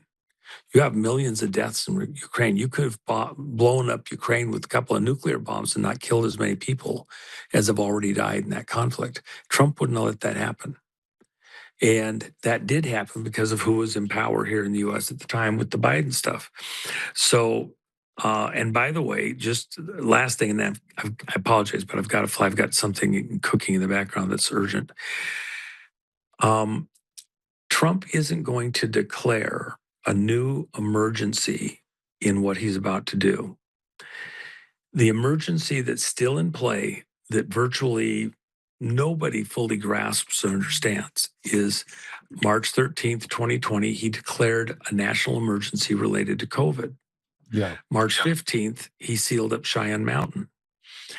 Biden came in later and said, oh, the emergency is over, it's all clear and all that. Well, within the context of the way that Trump is working right now and the way that the 54 code is related to bringing on nuclear deterrence and options, including continuity in government, COG, which is what Cheyenne runs off of within those authorities. At the point that the president switched hats to commander-in-chief and declared a national emergency, when he left Cheyenne, just so you have context, after declaring the COVID emergency, he said, it may be that America has just been attacked. He said we, but America. It may be that we're already at war and don't realize it yet. Therefore, out of an abundance of caution, I apologize, I had a call coming in. Therefore, out of an abundance of caution, I'm sealing up the mountain. We may be at war and not realize it yet. Well, when President Trump declared to the world on Thursday night a month ago that China had attacked us within the elections, he was making a declaration that we are, in fact, in a state of war. And in the way the 54 code is written, once the national emergency was declared by Trump, you could not have anybody but the commander-in-chief stop that emergency. And they did not transfer power for the purposes of nuclear and beyond to Biden. That's why Mar-a-Lago happened with the raid, and they were looking for the biscuit, and they never got it. Trump memorized it. He left it at Cheyenne Mountain. That's why he did the cognitive thing out in the open in spring of 21 after he'd already left office. Other stuff that I've talked about in depth with other shows and other places, people probably already heard it. But with that in mind, the emergency that's in play is the COVID emergency. Biden couldn't shut it down. And the reason is after 365 and a quarter days, the authority of Congress to shut down the emergency expired. Only the commander-in-chief who declared it can stop it, or the three generals inside Cheyenne Mountain, because it assumes that normal governmental control has been compromised. We may have already been invaded by the enemy. That's why Trump showed the flag with the blacked out stars twice during rallies, which means you're in enemy territory. Don't trust anybody, even if they're in a uniform, because we have infiltrators. You're an occupied territory, operate accordingly. That's what those flags mean, and Trump uses the language of flags, semaphore. So he's put several things in plain sight, but they weren't obvious to everybody. It's a back conversation, even why the balloons came over America. They couldn't, with their LIDAR, ground-penetrating radar, see through the dustified layer that we've been spraying between 29 and 33,000 feet. We can jiggle it in such a way their satellites can't do ground penetrating radar. So they had to get below that layer with those balloons to look at our military bases and see that they were in fact closed up and that Biden didn't have control within certain nuclear command to verify what they were afraid of. They just couldn't believe it themselves. China couldn't believe it. We're in a war, and most people haven't understood that. It has been declared, but Well, it listen, just if hasn't we're been if we're in a obvious. war, if we're in a war, then that would explain the lawlessness that we have and the fact that radical leftists are allowed to get away with what they're getting away with. But the people need to be able to take up and protect in a war their forefront, right? And it's not happening right now. And Well, hold on. Let me just say this real quick, Joe, and I apologize. I just have to. I've got people who are waiting on an urgent matter. I've got to address real quick. Here's the deal, and it's worth you and I even visiting this again for your audience, but even letting your audience do the mental gymnastics with you. There has been the real problem is that the public needed the intervening period from the 2020 election, the J6 stuff, all the things that have happened in between, including the criminality that's occurred already through the primaries and the vote stuff, to bring the public along. You have to have the consent of the governed, and you have to but have these 85% conversations. want this done, and they still won't do it. So there is no It's government. not. Hold on. We're No. not. The number just for discussion. You have to have 80+% in agreement. They don't have to be perfect agreement, but they have to be going generally in the same direction. Real numbers, when we game it out, and this gets gamed out daily, 1,000 times a day with tiny differences. Remember, Trump said he was invited to run. Who invited him? He also said that 200 generals. They had to have the legal authority within the presidency, the office of the presidency, and commander in chief in order to do things that have happened since. And in gaming it out, you have to have 80+%, a very precise number. Real number of agreement amongst Americans is still well under that threshold where they kind of get it in a common enough way that it works. If you're below that number, there's risk of going into civil war. And America can't really survive that in the way that we work today. So that's in the Pelosi testimony from the J6 stuff a year after January 6th in the Pelosi testimony. What did Trump do after Sidney Powell and the Flynn brothers and everybody cornered him in the Oval Office on December 18th and the wee hours on the 19th of December 2020? General staff and a couple admirals came in, consulted with the president, and in this attempt to push him to sign an insurrection act, they said, you can't do it. The public isn't ready for this yet. You will push us into civil war because They're there ready wasn't. for it now.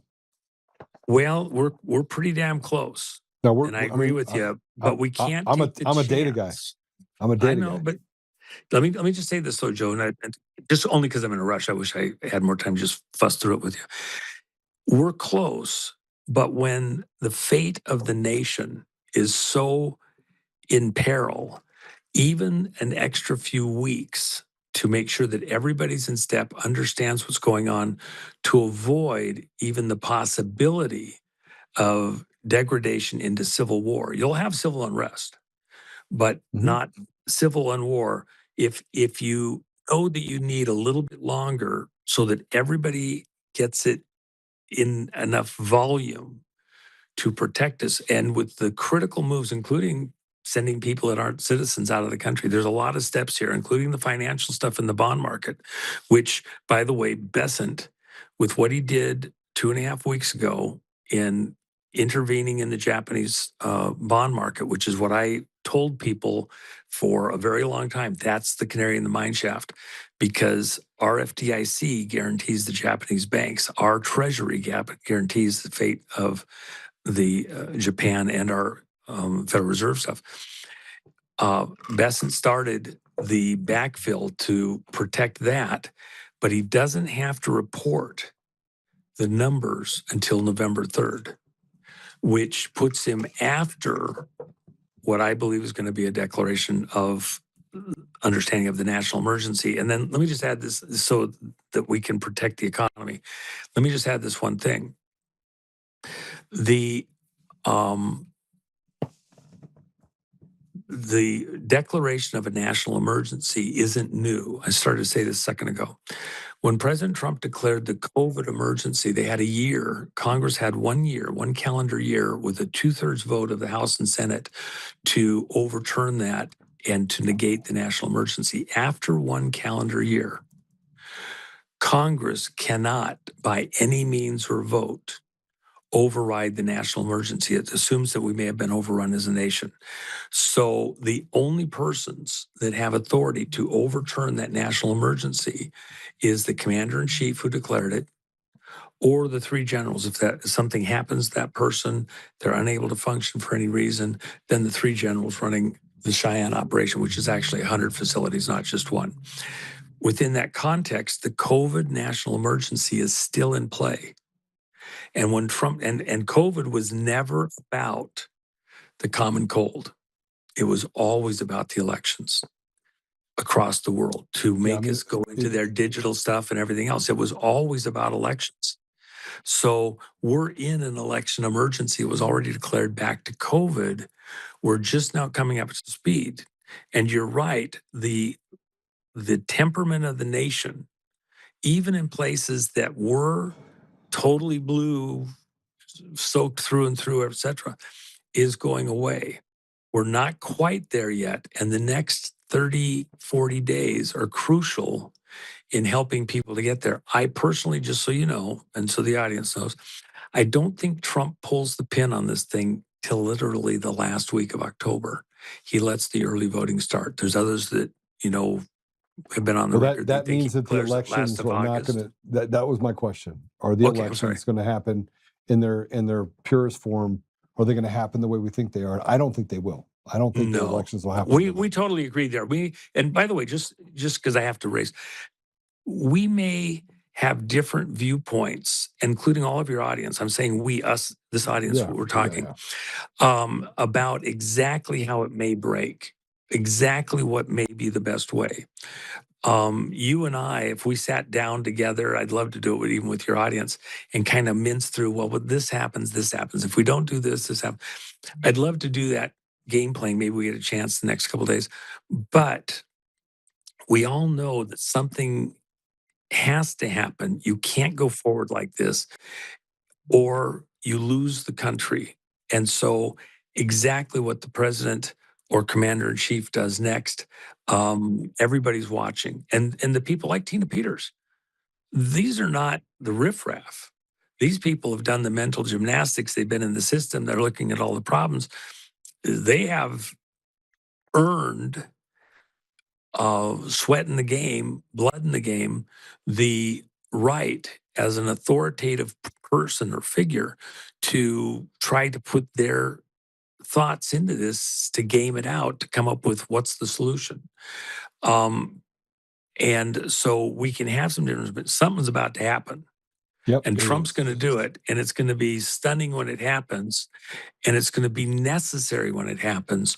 Our role as citizens is that whatever precise exact route is picked is to not fight what the decision is to find ways to assist to get what's done and needs to be done, and to work together like Americans to get through this and not fight the people that have gamed it out literally 1,000 times a day, tiny nuances of change to get a winning operation to save the country and save the world. It's not just about America. It is not just about America. I want everybody to understand that. We're less than 5% of the population globally, right? And you've got 95% of the world to save as well. They're in the same position where the people are being treated like cattle, like slaves. It's a state of bondage for humanity is what really we're dealing with right now. Yeah. Hey, Joe, I've got to fly. I've got an emergency that's happening, but would you get to me in the background here today? And I want you to get down here to the summit. I don't know why we haven't. I thought we sort of had that firmed up and agreed to. We did. And I want you here. And this is, people have no concept. I mean, think about it. I got a lot of people coming. People a lot of people have no in my concept. audience Even are in the last few hours, yesterday I got to walk through the Ahern with Don Ahern, who owns it, and we had a great time. They have made so many changes inside their facility. They're so excited about what's going on with the new LED screen that I bought and this conference. And then, Sony calling up, hey, could we do something with you? That's unheard of. Do you understand that big companies are now reassessing how they interact with the American public? They see things and they're trying to do things. This is kind of a pretty significant step to go with what we're looking for and not just force stuff on us. This latest movie with Jim told me, he said, this he thinks is his greatest acting job as an actor that he's ever done. And I thought the Dark Horse was pretty good, and other things that he's done. He said this latest movie, Ghost Soldier, is the things he did to pull off that presentation. And he accepted the script. They said, we need an actor that'll hit the right part of the country. And so he accepted it on those terms. I think if we want to see more and similar on some of these things, people will come out, they'll watch these kind of movies, and that's what they've realized. So we want to support, our kind of people, and then those big, to make this level of movie, this type of movie, it's not simple. So when a studio says, okay, we're going to work with you and try, that's a big deal. I'm looking forward to it. So you're going to get to see something that hasn't been happening in this community. How many times have we said they don't care about us? They're just going past us. Now they've had to come back. That's quite a hat tip to us as a community. And so I'm very, thankful, honored, whatever, the Roseanne stuff. If you haven't registered, come on. And I know some people think the country's coming off the road before then. Nah, it's gonna be late October. You got some stability here still yet ahead.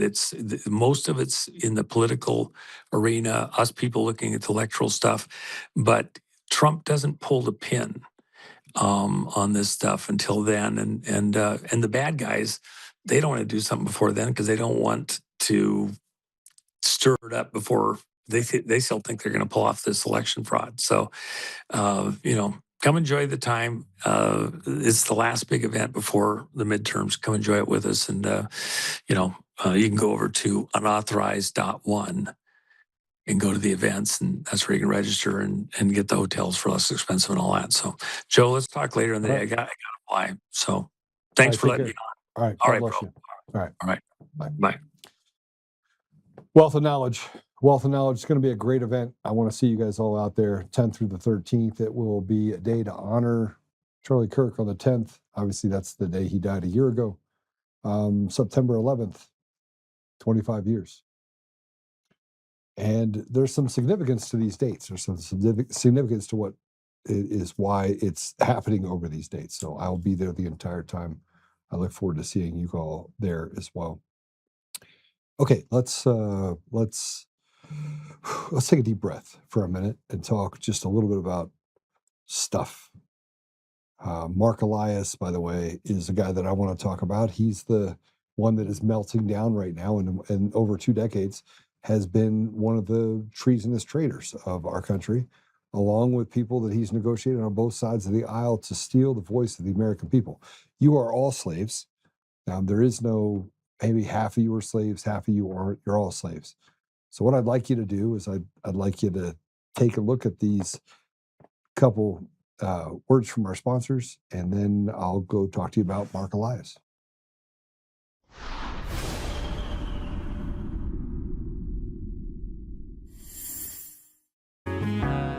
Oh, hi. I almost didn't see you there.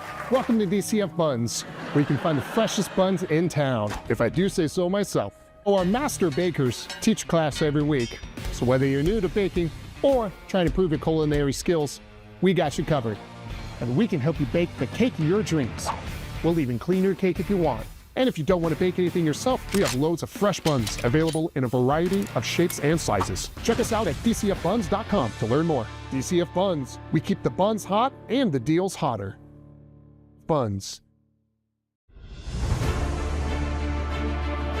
In every thread, in every stitch, Honor-Bound USA weaves the fabric of the American spirit. It's not just apparel, it's a testament to God, family, and country. At Honor-Bound USA, we're a family of patriots who put our faith, family, and America first. When you visit our website, you'll find a line of products that embody our commitment to pray, stand, speak, and act. As the official site for the Untamed podcast, all of our products proclaim speaking the truth with courage. We also have the powerful documentary from Professor David Clements, Let My People Go. Identify yourself as one of the few who are willing to stand for what they believe in. Join the Honor-Bound USA family today. Wear it as a badge of honor, commitment to the values that shape us, and a pledge to the bright future we will build together. Because when you're honor-bound, you're not just wearing a brand, you're embodying a lifestyle.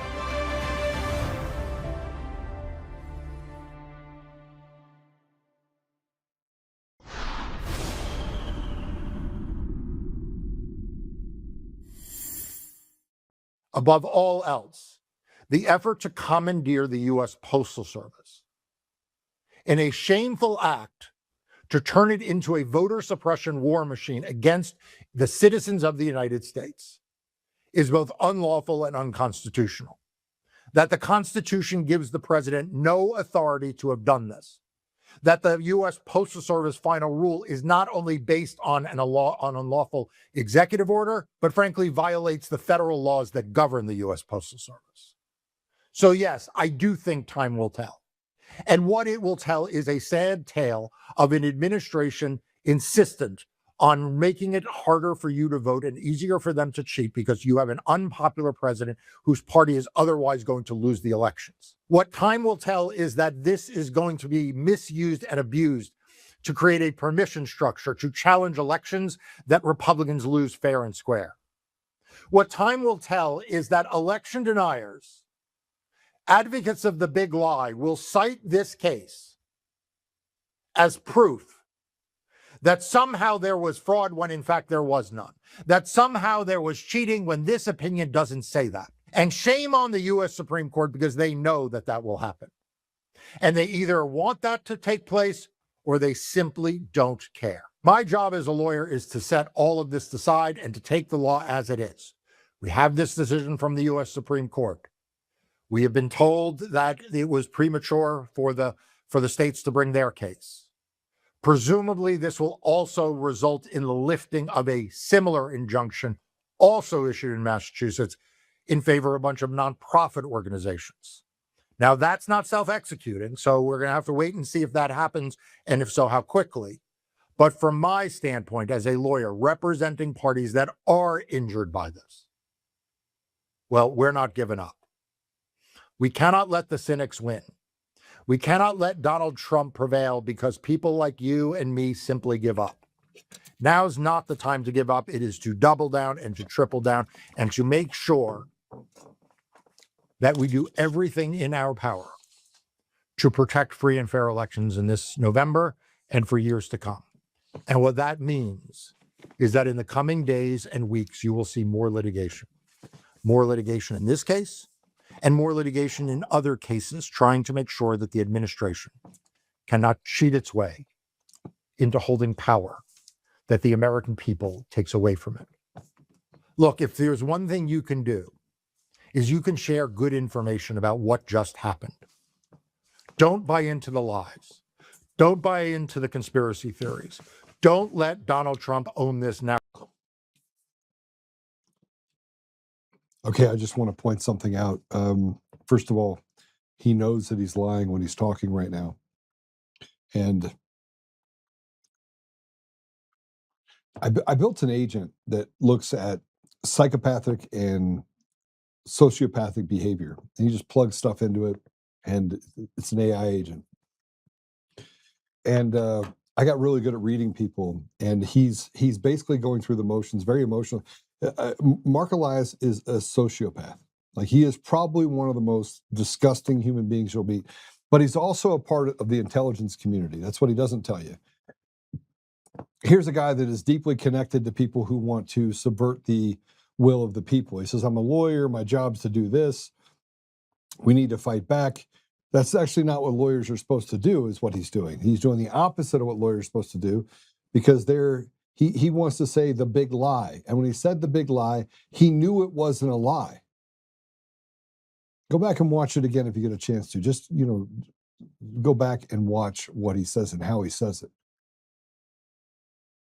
And there's certain things that you do with your hands specifically when you're lying. Like you do certain things.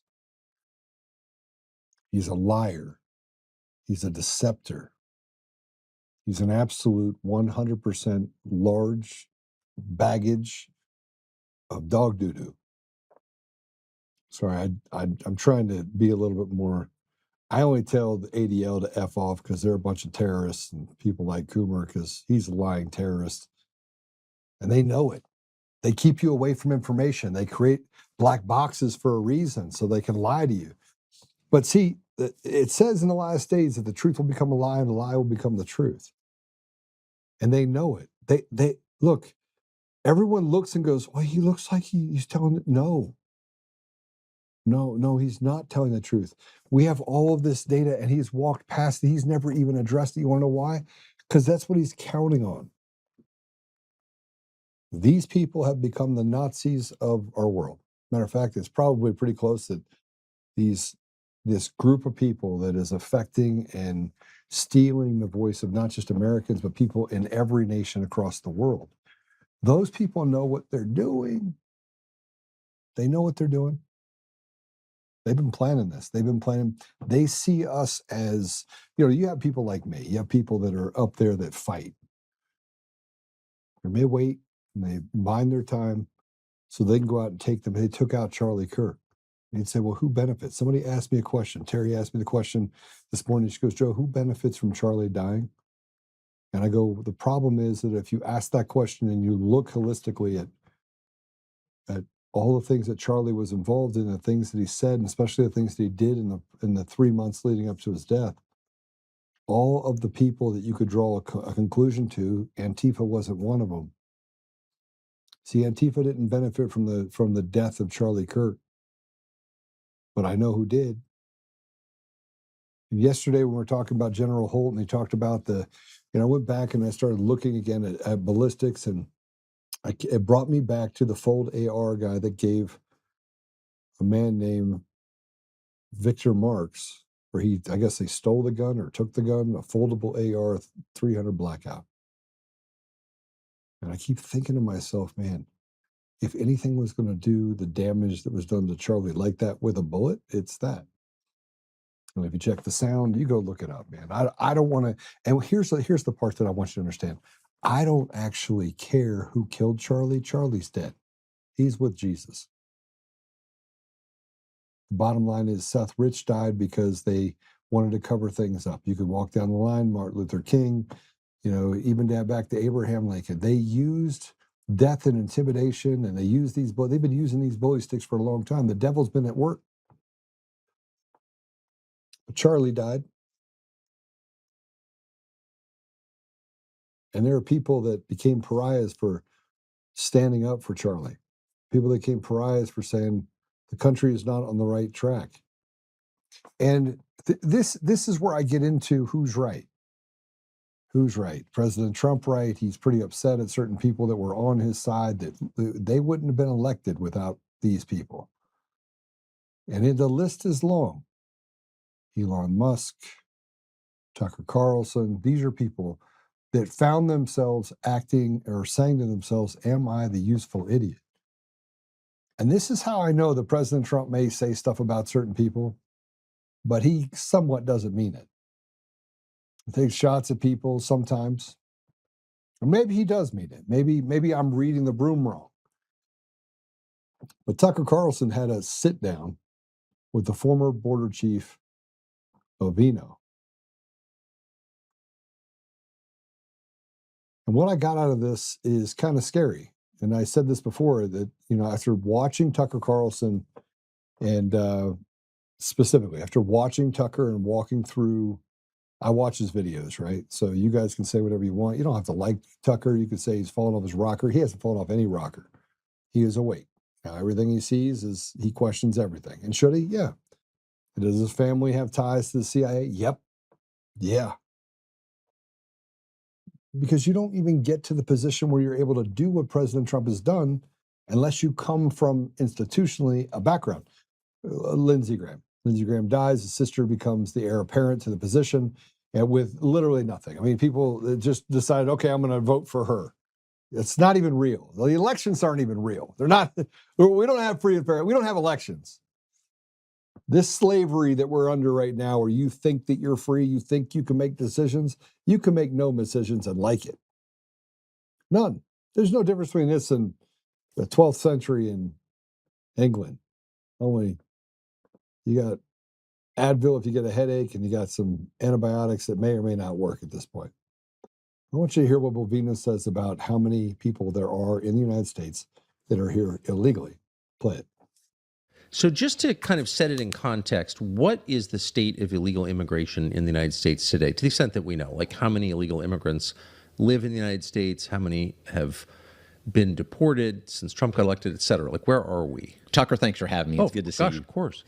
State of illegal immigration, one word comes to mind, that's catastrophe. Right now in the United States, I've got the number at 107 million illegal aliens currently residing with impunity, I might add, in the United States today. 107 million? 107 million, 1/4 of the population. We've got 330,000 approximately American citizens. Add another 107 million onto that. I think you can look around in any state, any region, or any city in the United States, if you're just a regular American citizen, and say, well, you know what? There's an awful lot of illegal aliens and foreigners in our country.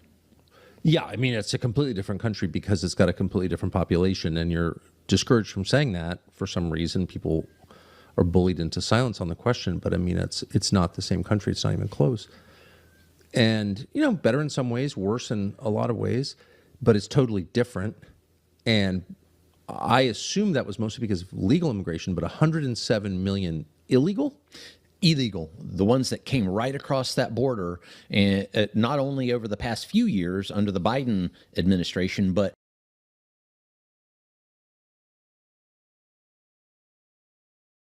So we look around and we feel like we're forgotten. You can't go to a Costco and feel like you're an American.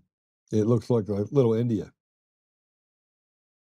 And look, I don't care what you look like. It's not what you look like that I care about. Are you speaking English? This is an English-speaking country. And no, you got beak, bok, bok, bok, bok happening everywhere. And that's okay too. You can speak that language.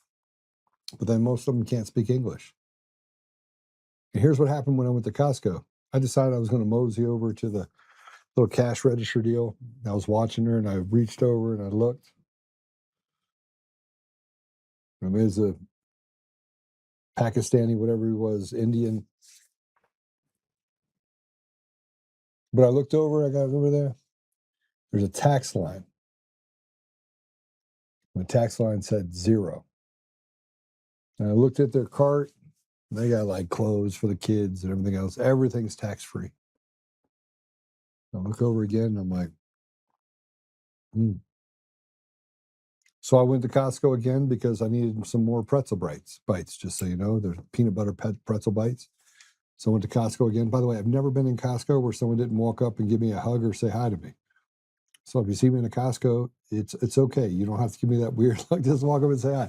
I can't go into a Costco without somebody saying hi. What's up, Joe? I'm like, okay. Actually, I was in the back in the meat department. The guy looked up when he was in the meat department. I was just picking up some stuff. I was like this. He goes, what's up? I was like, hey, what's going on, man? How are you? And he goes, what's up, Joe? By the way, this podcast is not just for white people. And it's not even for just Republicans. Lots of Democrats that listen to me. Some hate me. I mean, like, Eric Coomer listens to me just because he can figure out how many times I say Eric Coomer, Eric Coomer, Eric Coomer. Hey, don't worry about it. Trump's not going to win. I made sure of it. Well, that sure did happen in 2020, didn't it? And since then, since President Trump was elected in 2024, we're on a roll. We've lost everything. Why? Because they're just stealing elections like crazy. Elections aren't even real. They're not even real. They're rigged. I mean, look at Virginia. I look at there's just so much. There's just so much. Like it doesn't even, it flies in the face of. I mean, look at Spencer Pratt. The even math is not even mathing anymore, and people are just like, oh, everything's fine. It's totally not fine. But every time I go back in there, and I went back into the Costco, just get back to this, and I would just decide to walk back around again. And I look at the screen, different couple. It's not the same bebop, bop, Punjabi Bob. Not the same one, different one. I look back over that because you have the screen on one side and you got the thing on the other. I look over, and again, I chose to get behind someone that had a lot of stuff on their deal, like jackets for Punjab Bob's Jr. and all that stuff, and they got like sodas, and then they have food, spice. I mean, look, it looked like a smorgasbord, right, of stuff that they had. I think they had like a karaoke thing in it. And I look over, and there's a tax line, $0. Not only do these people come here and they take everything from us, but they don't pay taxes. They don't contribute anything to society. And the people that do contribute are the Americans, people that have been here generationally, that treated like secondhand citizens in their own country while they're told you're on stolen land, and all the other horse shit that gets told by retards and whatever you want to call the rest of these people that are terrorists in our society, that steal our elections and do these things. No taxes. So every time you go to pay taxes, you pay taxes for everyone, because you're the one carrying the weight of 100 people in your community. You think you're 56 cents on the dollar is about the 56 cents. It's not. It's about taking everything from you and giving you nothing in return. No promise of anything. Here, Social Security will give you a couple $1,000. You paid into it for 80 years, put in millions of dollars. Doesn't matter. Doesn't matter. Here's Greg talking about how a young person once told him that young people don't know America. Well, everything was different. We finally had hope. You're not getting that now from people that are actually up against illegal immigration, most especially, and this is key here, our young people. Those young conservatives, wow. Now there are a bunch of individuals that are seeing this. I get more comments and more rhetoric from them than anybody I have ever seen. Yeah. They are not happy. Their future, they understand, is being taken away. It has been taken away. And Tucker, something very powerful here. One of those young conservatives came up to me and said, we've only heard stories of America. We've only heard the story of America. I'm like, what do you mean, the story of America? We are America. There's no story. He goes, we don't know what America is. People like you tell us what America, people like Tucker say, this is what America used to be like. We've only heard the story of America. That was the most powerful thing I've ever heard. Being a Border Patrol agent, is this young person that doesn't even know what real America is, because it's been taken from them. A lot of it through illegal immigration. And, they better wake up. Some of these people that have betrayed us, some of those gatekeepers that I just talked about, better wake up, because there's a lot of pissed off people out there, especially the young. They did a big part in ensuring that there was somebody in office that would take care of immigration. Very unhappy campers right now, and I don't blame them a bit. They should be unhappy, and they are sharpening spears, dancing around the campfire right now. They have every reason to.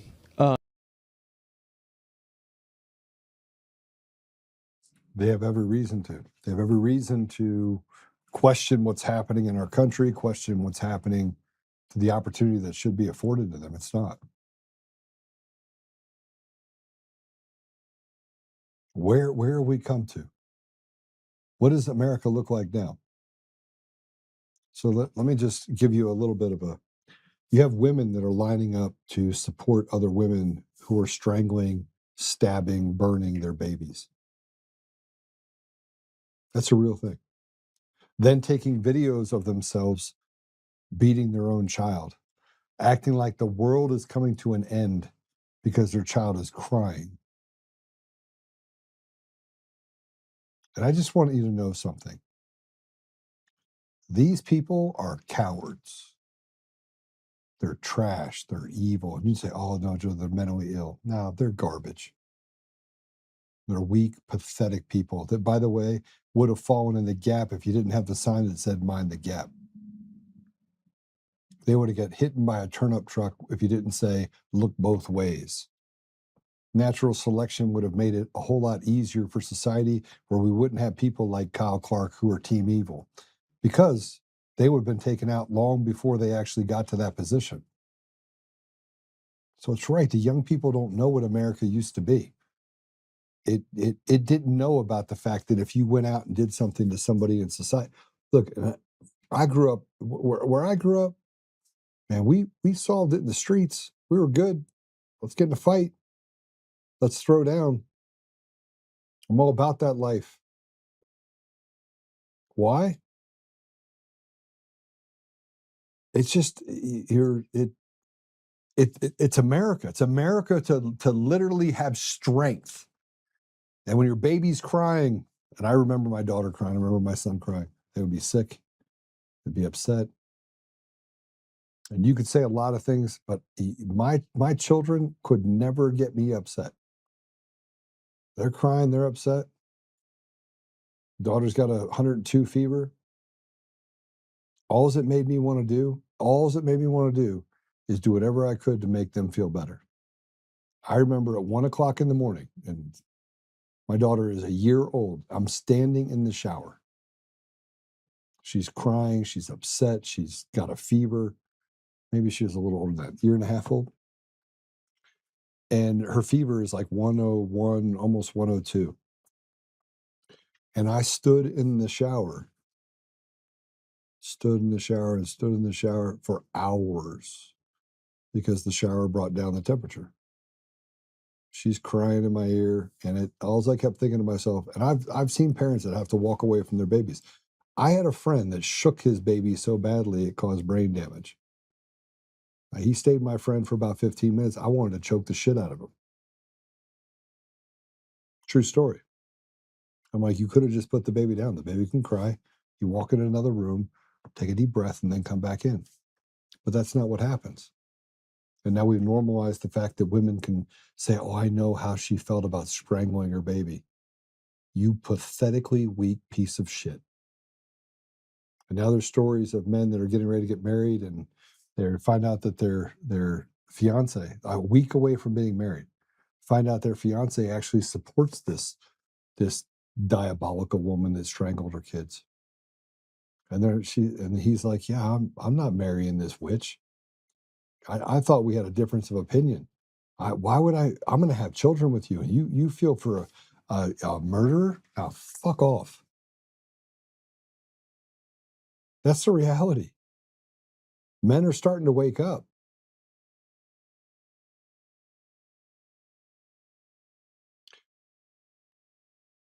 You need to understand where we are, 20%, 30%, 50, or is it 58%, 51% of America, 54%?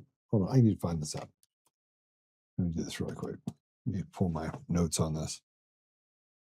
Okay, over 50% of the American people can't read past the 6th grade level. You want to know why? Because you got a bunch of Punjab Bobs and you got a bunch of retards that live here. And they've destroyed the education system in the inner city. And they've said, hey, we're here to help you. It's the white people in the suburbs that actually have an education. They're the problem. You got women that are, I mean, you can walk down a list of the things that these retards like Mark Elias are putting in front of you. Everything's normal. No, everything's normal. Men think that they're women. No big deal. Have them compete in women's sports. Marginalized, normal, straight women. And the only people that don't support that, like you look at the WNBA, man, you know what that is? That's like they should call it like the Devil's Basketball Association, because you get someone that's actually a good person, Caitlin Clark, Sophia Cunningham, they're just ostracized, and you got these I don't even know what you'd call them, disgusting people. And those are people that, I mean, it's like the woman that killed her babies. It's there's somewhere along the line it's acceptable. Do you not see it? Does anybody see it? Is this just me? It must be just me. And now kids getting out of school have no possibility of buying their own home. How are you going to buy your own home? Hell, you can't even, the people that own them can't even sell them. I mean, interest rates are through the roof. If you wanted to destroy a society, we're on a pretty good trajectory. We're not in a good place. And you'd be hard pressed to figure out that you can get out there and take care of business. I'm going to show you something really quick. Political violence has become normalized. Everything that would be is shouldn't be. And there's two videos. There's a video I want you to, this is in Denver, okay?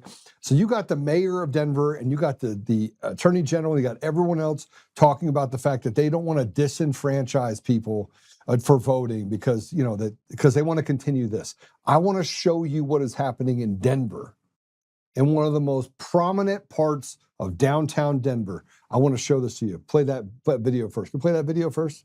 Want to play it?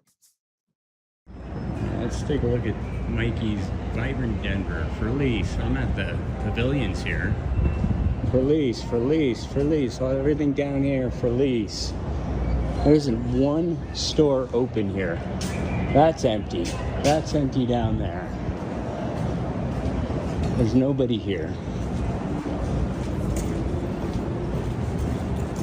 Lunchtime on a Thursday.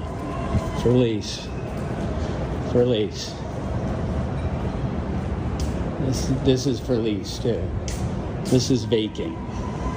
This is nuts. There's nobody here. There's nobody there. Vacant. They left. This place is empty. This is for lease too. Holy cow. Unbelievable.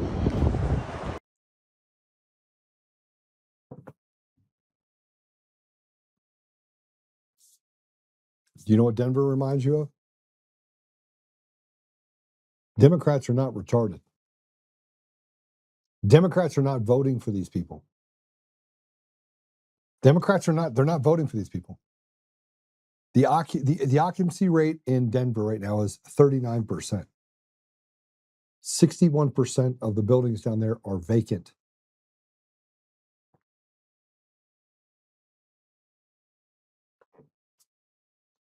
But Weiser gets on there and he says that all Democrats are going to vote for me.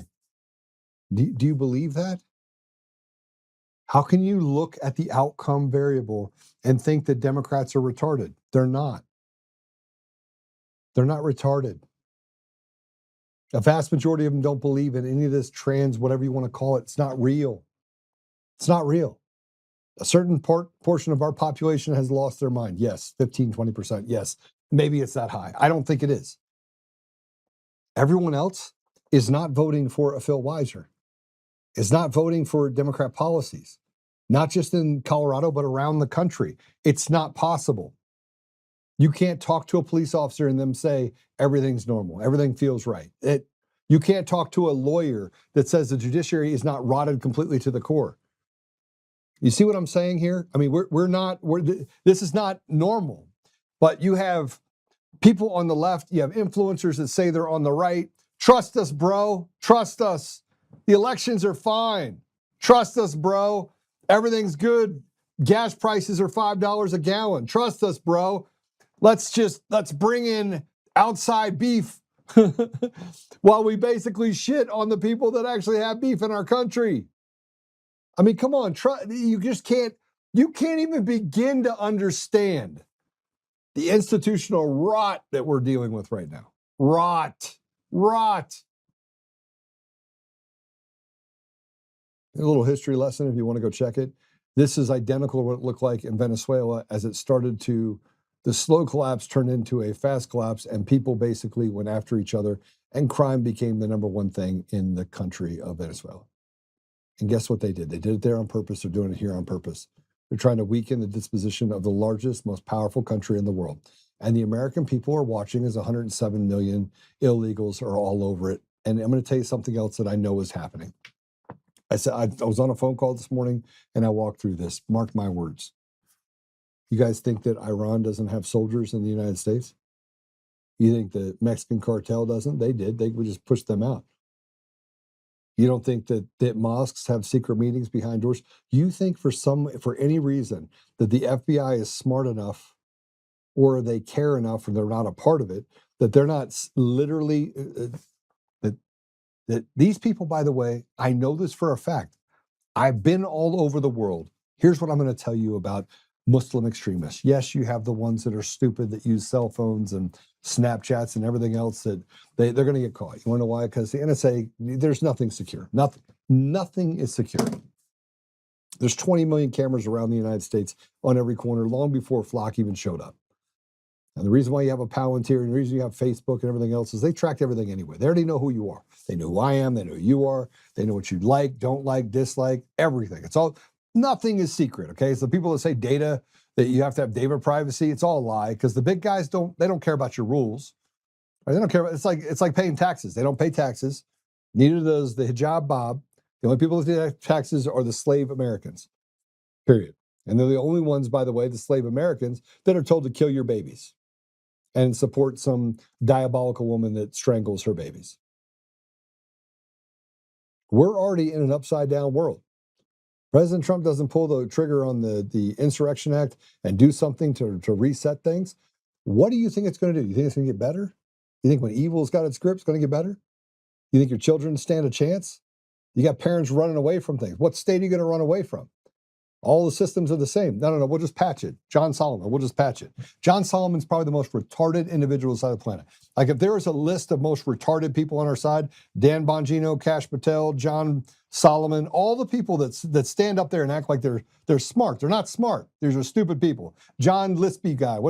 And it always has to be the gay people, right? That tell us like what was the guy? Scott Pressler? Yeah, trust us, bro. We got all the Amish, all 200,000 Amish to vote. Only guess what? They don't have 200,000 Amish that can vote, a voting age. They don't even have 20,000. But it doesn't matter because you got the Julie Kellys of the world and the fiends that are out there on the Democrat side that run around saying, oh, these people are grifters and use every dog whistle that they possibly can against people that are standing up. You want to know why people are demoralized? You want to know why people have had enough and they're just feel betrayed?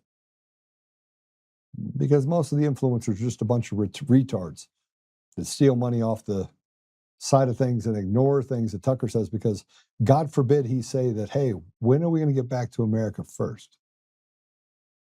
And you can support the things that President Trump is doing while also pointing out the obvious and saying, you know what, I'll hedge my bets. It's what I tell people to do with faith. Hedge your bets because God, I'm telling you, Jesus was very clear. You cannot come to the Father except through me. So accept Jesus as your Lord and Savior or, face the consequences. It's up to you. It's fine. Hedge your bets on where we're going. I believe something really significant is going to happen over the next 30 days. And we're going to have a group of people that we put together, the red pillars and the black pillars. We're going to put them in there, shake them, have a bunch of people on the panel, and we're going to just let them, trust us, bro, to us to death, or tell us what's going to happen in the future. And then the ones that are the doomers will be on there too. I'm not a doomer. I'm just here to tell you that I smelled the dirt. I'm still going to continue to do the things that I do in order to try to get everything over the finish line. I'm going to fight. I'm going to do the things to fight and be Captain Obvious to you. But I saw some things. I want to show you this other video. This is a video that was in LA Starbucks and had a bunch of protesters chased him into the Starbucks, and then they did something to him. So go ahead and play it.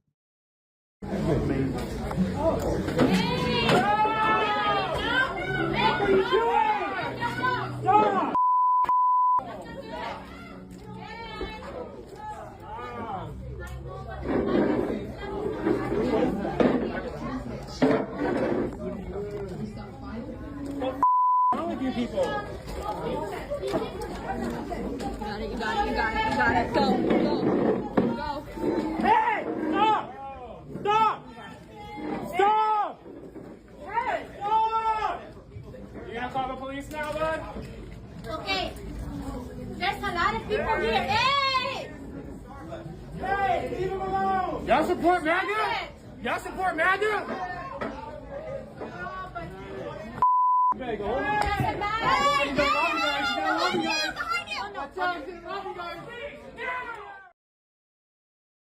Okay, so let me tell you what I would have done to that guy. I would have popped his eyeballs out. I would have beat the hell out of him. Then I would have gone to the next guy and done the same thing to him. I would have taken that camera. I would have made somebody eat it. And by the time, but I would never walk into that situation if I wasn't prepared for the fight, number one. And these guys, this is what I talk about people that, you know, have never been in a street fight in their life. You have people that are pouring paint on you. Man, I'd make him eat that paint. I'd make sure that there wasn't a tooth left in his mouth. He would have to go see a lot of dentists and they'd have to reconstruct that dude's face. And you'd say, well, you got 3 or 4 guys. Again, you don't show up to a place like that unless you're willing to fight. But they ran and they jumped behind the deal. Say what you want. Say what you want. Say to me that I would do something different. I would tell you, just go back to 2020 when Antifa broke through the line, started break. I beat the brakes off of people, and I don't even want to fight. That's not even what it's about. What it's about is you don't let evil take over your community. You pour paint on the guy? Come on now. And how about the people that sat there and watched it? And it wasn't just one coward. You just had a group of cowards together that thought, what exactly? You're going to show you what Antifa's doing to you? No, it just shows you how weak you are. And pour paint on you. He's like pouring paint on you. He's like rubbing it off like that's okay. You don't even know what's in that paint. It could be anything. It could be poison. It could be anything. I'd make the guy eat it. Go ahead, put the comments up if you want to. We'll hear it. And look, for all of you guys to say that, hey, that you're a real Christian, Joe, let me tell you something. I follow Jesus. I'm not Jesus. And the fact that you will let the devil itself stomp on you and do that stuff shows me exactly why we are nowhere near where we should be 6 years later.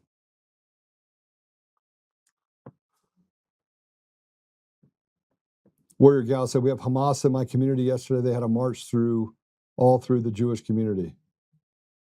We need an army of Joe Oltmans. No, we just need an army of Americans. That's it.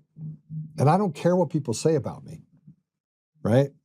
You'd be hard pressed to find someone that has more. I said it today. I had to go visit with a client today, and I told him how we were going to build this entire model thing for him. And I sat there and I was like, blah, blah, blah, and I put it in front of him. I was like, here's what we're going to do for you. He's like, okay, that sounds great. How long is it going to take? Right now. We're going to get it done right now. Joe, thank you for now. It closed over $138 today. Z12 pack. How much did you make? You got to tell me how much you make because Daddy needs some shoes. So I keep giving people advice saying that I'm not a investor, so I wouldn't. I mean, I'm not what is it called? I'm not a licensed professional for finance, but I give you some advice and it works out. Yeah. Sharon says, how do you stop a bully? Don't run. That was a chemical attack, deadly force required. Hey, look, deadly force or not, the person that did that is going to drink through a straw for a very long time. That's the reality. And, you know, I had this guy that sent me this death threat. And literally said he was going to break my neck and a bunch of other stuff, right? That's someone that acts like his name's Luke Thornburn. Thornburn. He's down in Brazil. I think Brazil-ish, somewhere around that. Yeah. Only have 210 shares. Well, 210 shares, you still made 30%. It's still pretty good. I mean, that's still a pretty good knock. Good job. Really good job. It's going to go higher though, by the way. I think it goes somewhere to 165, 170 in the next couple of weeks, month, and then get out. I'm going to tell you guys when to get out of the market. Sit on the sidelines. It's going to happen end of September. October's never been good on an election year, ever.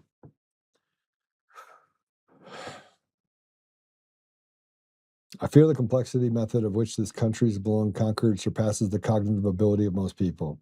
It ain't checkers, it's beyond chess, and tech oligarchs hold all the pieces. Diamond clarity, that is probably the most concise thing that I've ever seen out there before. That's very true. Very, very true. Surveillance cameras everywhere to see where you go, when you go. It's ridiculous. They've destroyed our community. Yes, they have. And once you understand that, you can't get upset anymore. Like, I'm not upset. I'm fine. I'm totally fine. I'm not totally fine that I got hit by a hailstorm yesterday. That sucked. Anarcho-tyranny. Anyway, this guy sent me all these death threats. I was like, hey, just stop talking to me. And then he told me that I'm 5 feet tall, which is crazy. And I'm like, oh, I'm 6'2". And then he said, you're old. And I was like, yeah, that's what the last guy said. These guys, seriously, these people that get out there and pour paint on people and do the things that they do, it only takes one time. They've never been taught a lesson. And you should never walk into a situation where you're not deep, either deep in the ability to take out 2 or 3 people, or deep in the ability to make sure that you have 2 or 3 people with you that can make sure you can take out those 2 or 3 people. Good for you, Jeff. It might muffle the sound. Might do that for sure. Okay. And so, yeah, maybe this is me getting upset. This is my upsetness of watching people do what they just did to this guy. And if you're watching that and you're like letting it happen, this is that pacifist mentality. Get out of here. You want to know why we get conquered? Because you got a bunch of pussies that walk around saying that, oh, are you MAGA? No, I'm an American. And I will literally beat the brakes off of you if you try to hurt another one of my American brothers and sisters. Same thing that happened last week or the week before. I went out there, blue-haired, whatever you want to call it, was being abused by someone else that was basically accosting her. I walked down and said, look, beat it. He didn't want to beat it, so we made him beat it. And she was obviously a radical leftist, obviously. Mentally ill, probably. And I still stood up for her because what he was doing was wrong. He shouldn't be hurting another American. By the way, a block away, 2 police officers standing on the corner watching the whole thing happen. You think they were going to do something? No. Why would they? Why would they? I mean, this is what our country has become. What happened in Denver, it's not isolated to just Denver. It's every community. Every community. I'm just going to tell you that if you want to be prepared, yeah, if you're going to wear the hat, be cowboy enough to back it up. Yeah. Someone said this to me. I want to bring this up again. Patrick was telling me, he goes, Joe, did you know that when we did unfunded USAID, that rap music disappeared from the Billboard? True story. I also want you to know something else that's really disturbing. And you probably didn't know this, but I'm going to tell you some things that I think you should know. 35% of the country is on GLP-1s. 35%. Do we know anything about GLP-1s? Anything at all? I mean, look, it's gotten to the point now where I don't even trust the food supply. I certainly am not going to put anything they put in my body. I'm not going to do that either. Yeah, they have lied to us about everything called ivermectin, horse paste. The media has lied about everything. 35% of our population is on GLP-1s. Food stamp programs and everything else is drying up in certain areas, which is causing supermarkets that like Save-A-Lots that service the underprivileged to basically hemorrhage. You got bodegas in New York City that are being replaced by supermarkets that are owned by the city. Can you tell me something? In what part of the world can you not envision going back to bread lines where they have done so much damage to people? Every business shuts down, people don't have jobs, and all you're left for is sitting in a bread line hoping that somewhere along the line they can feed you. Because I'm going to tell you something else. That's what's happening right now. They're doing that in the United States currently. That's what we're dealing with. I don't think that that's the case. I know that that's the case. I've seen this before. What they would do to the poorest among us, they're going to do to you. So if you think that you're going to make it out of this without fighting, man, go ahead. Keep simping along and thinking somewhere along the DOD created Facebook social media experiment was done for your own good, because it's not. And here's the thing that happens out the other side. This is my black pill moment. This is the thing where I want you to take it with you. If everything is on electronics, and by the way, I'm in tech. I understand it very well. But if everything is that environment and they turn it off, do you have any institutional knowledge that's still on paper? Something to think about. MMA, make men muscular again. I agree with that. Make men manly again. How about just make men courageous again? MMCA. All right. Sorry to leave you with that, but that's a lot. All right. Father God, thank you for truth. It is so hard to swallow at times. It's even harder to utter. It's difficult to take it all in and figure out that, or not see to yourself that it's not hopeless. And Father, yet we know it's not. We know that recognizing what's in front of us is an indicator of what we can do in order to resolve it and solve it, that we can operate in a place where we can stand with our brothers and sisters, not just in this country, but around the world. And we can do things to actually take back our community and to instill and restore you to the very walk of life, what we do as Americans. Father, we are a little bit challenged by things to come. And we saw how things happened in 2024. President Trump was elected. But everywhere we turn, we find ourselves saying, if only this will happen, if only this will happen, if only this will happen. But Father, we know that things are not happening the way it should, or that we think they should. And so we just ask you to give us the wisdom and the strength, and the perseverance to withstand all of this stuff that we're dealing with. Help us, Father, that we may embrace each other, set aside petty differences, recognize team evil, and fight against it. Help us, Father, that we may recognize the road that we're heading down is not a good one, and do what we can to stand against this evil, destroy it, defeat it, and put ourselves in a better position to support and create opportunity for our people. Father, we ask you to put a blessing over President Trump and the people in his office, the administration. We ask you to bless those people that are in positions of power who are doing good, that they may have a stronger voice and may stand up and be supported by the people in their communities and in our country.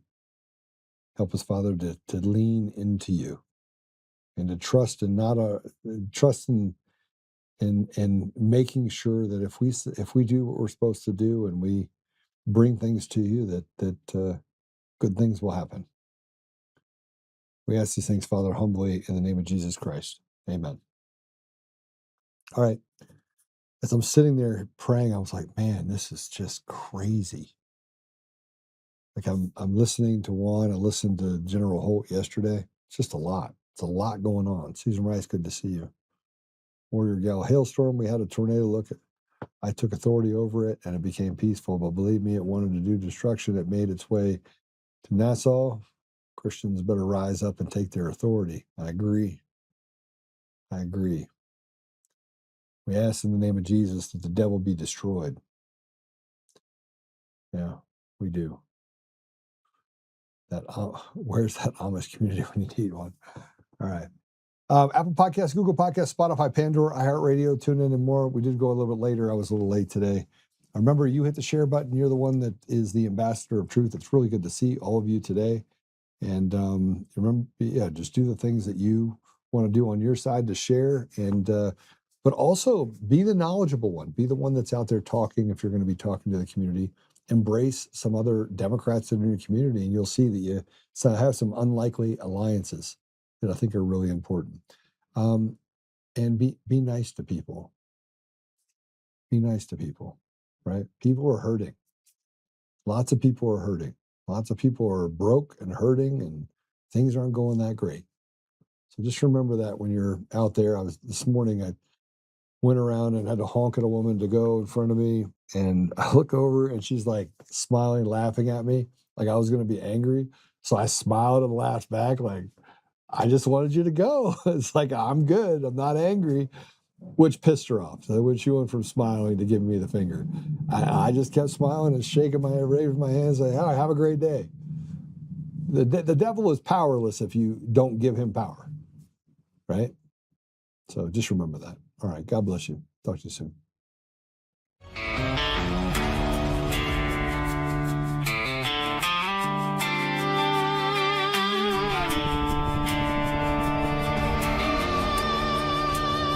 Rise up untamed in the heart of the fire where the wild ones roam. Joe Oltmann's calling, bringing truth back home. From conservative daily to this untamed fire, we shatter the silence, lifting spirits higher. No chains can hold us, no lies can prevail.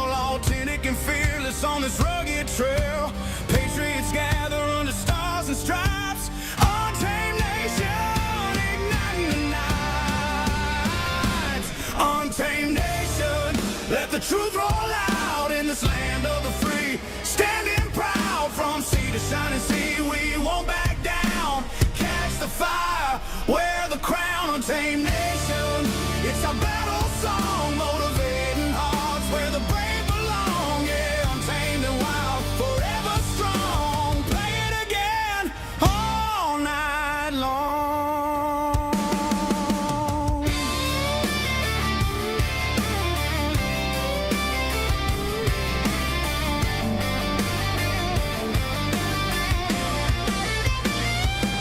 Break the mold, chase the real, no more games, time to heal. Joe's voice leads the untamed crew. Truth matters through and through.